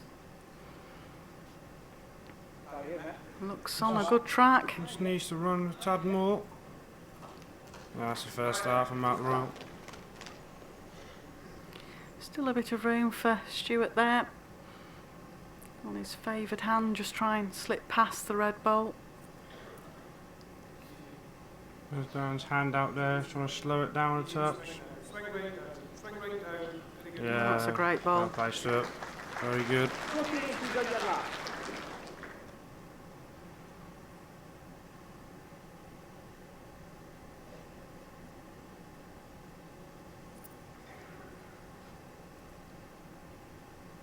Mark Roll just upped his pace, trying to rest the bowl out. He's not just trying to get behind. I think he's just overplayed it. Yeah, that's a good home note. Andy may use that.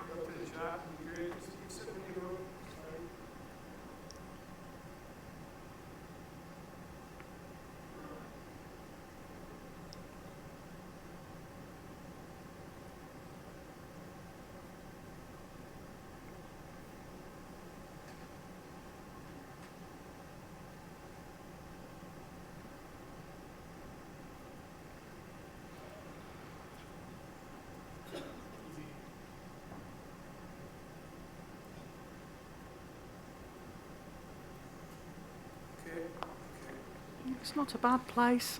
Didn't want to be short. Give Andy a target. Andy's got to get 2 out of this.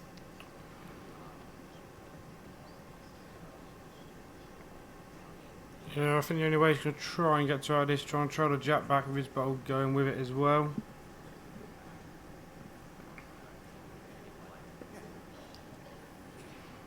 Yeah, Andy can't afford to be short here. That's the one thing for sure.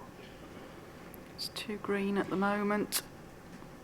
As I said before, with the weighted bowls on this football rink, it's very hard, so it's got to be a very good shot from Andy here.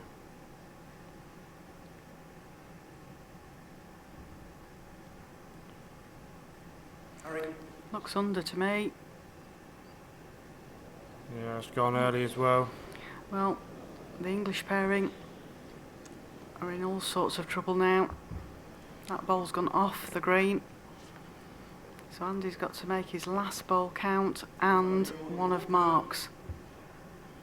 Stuart's just asking for Darren to cover.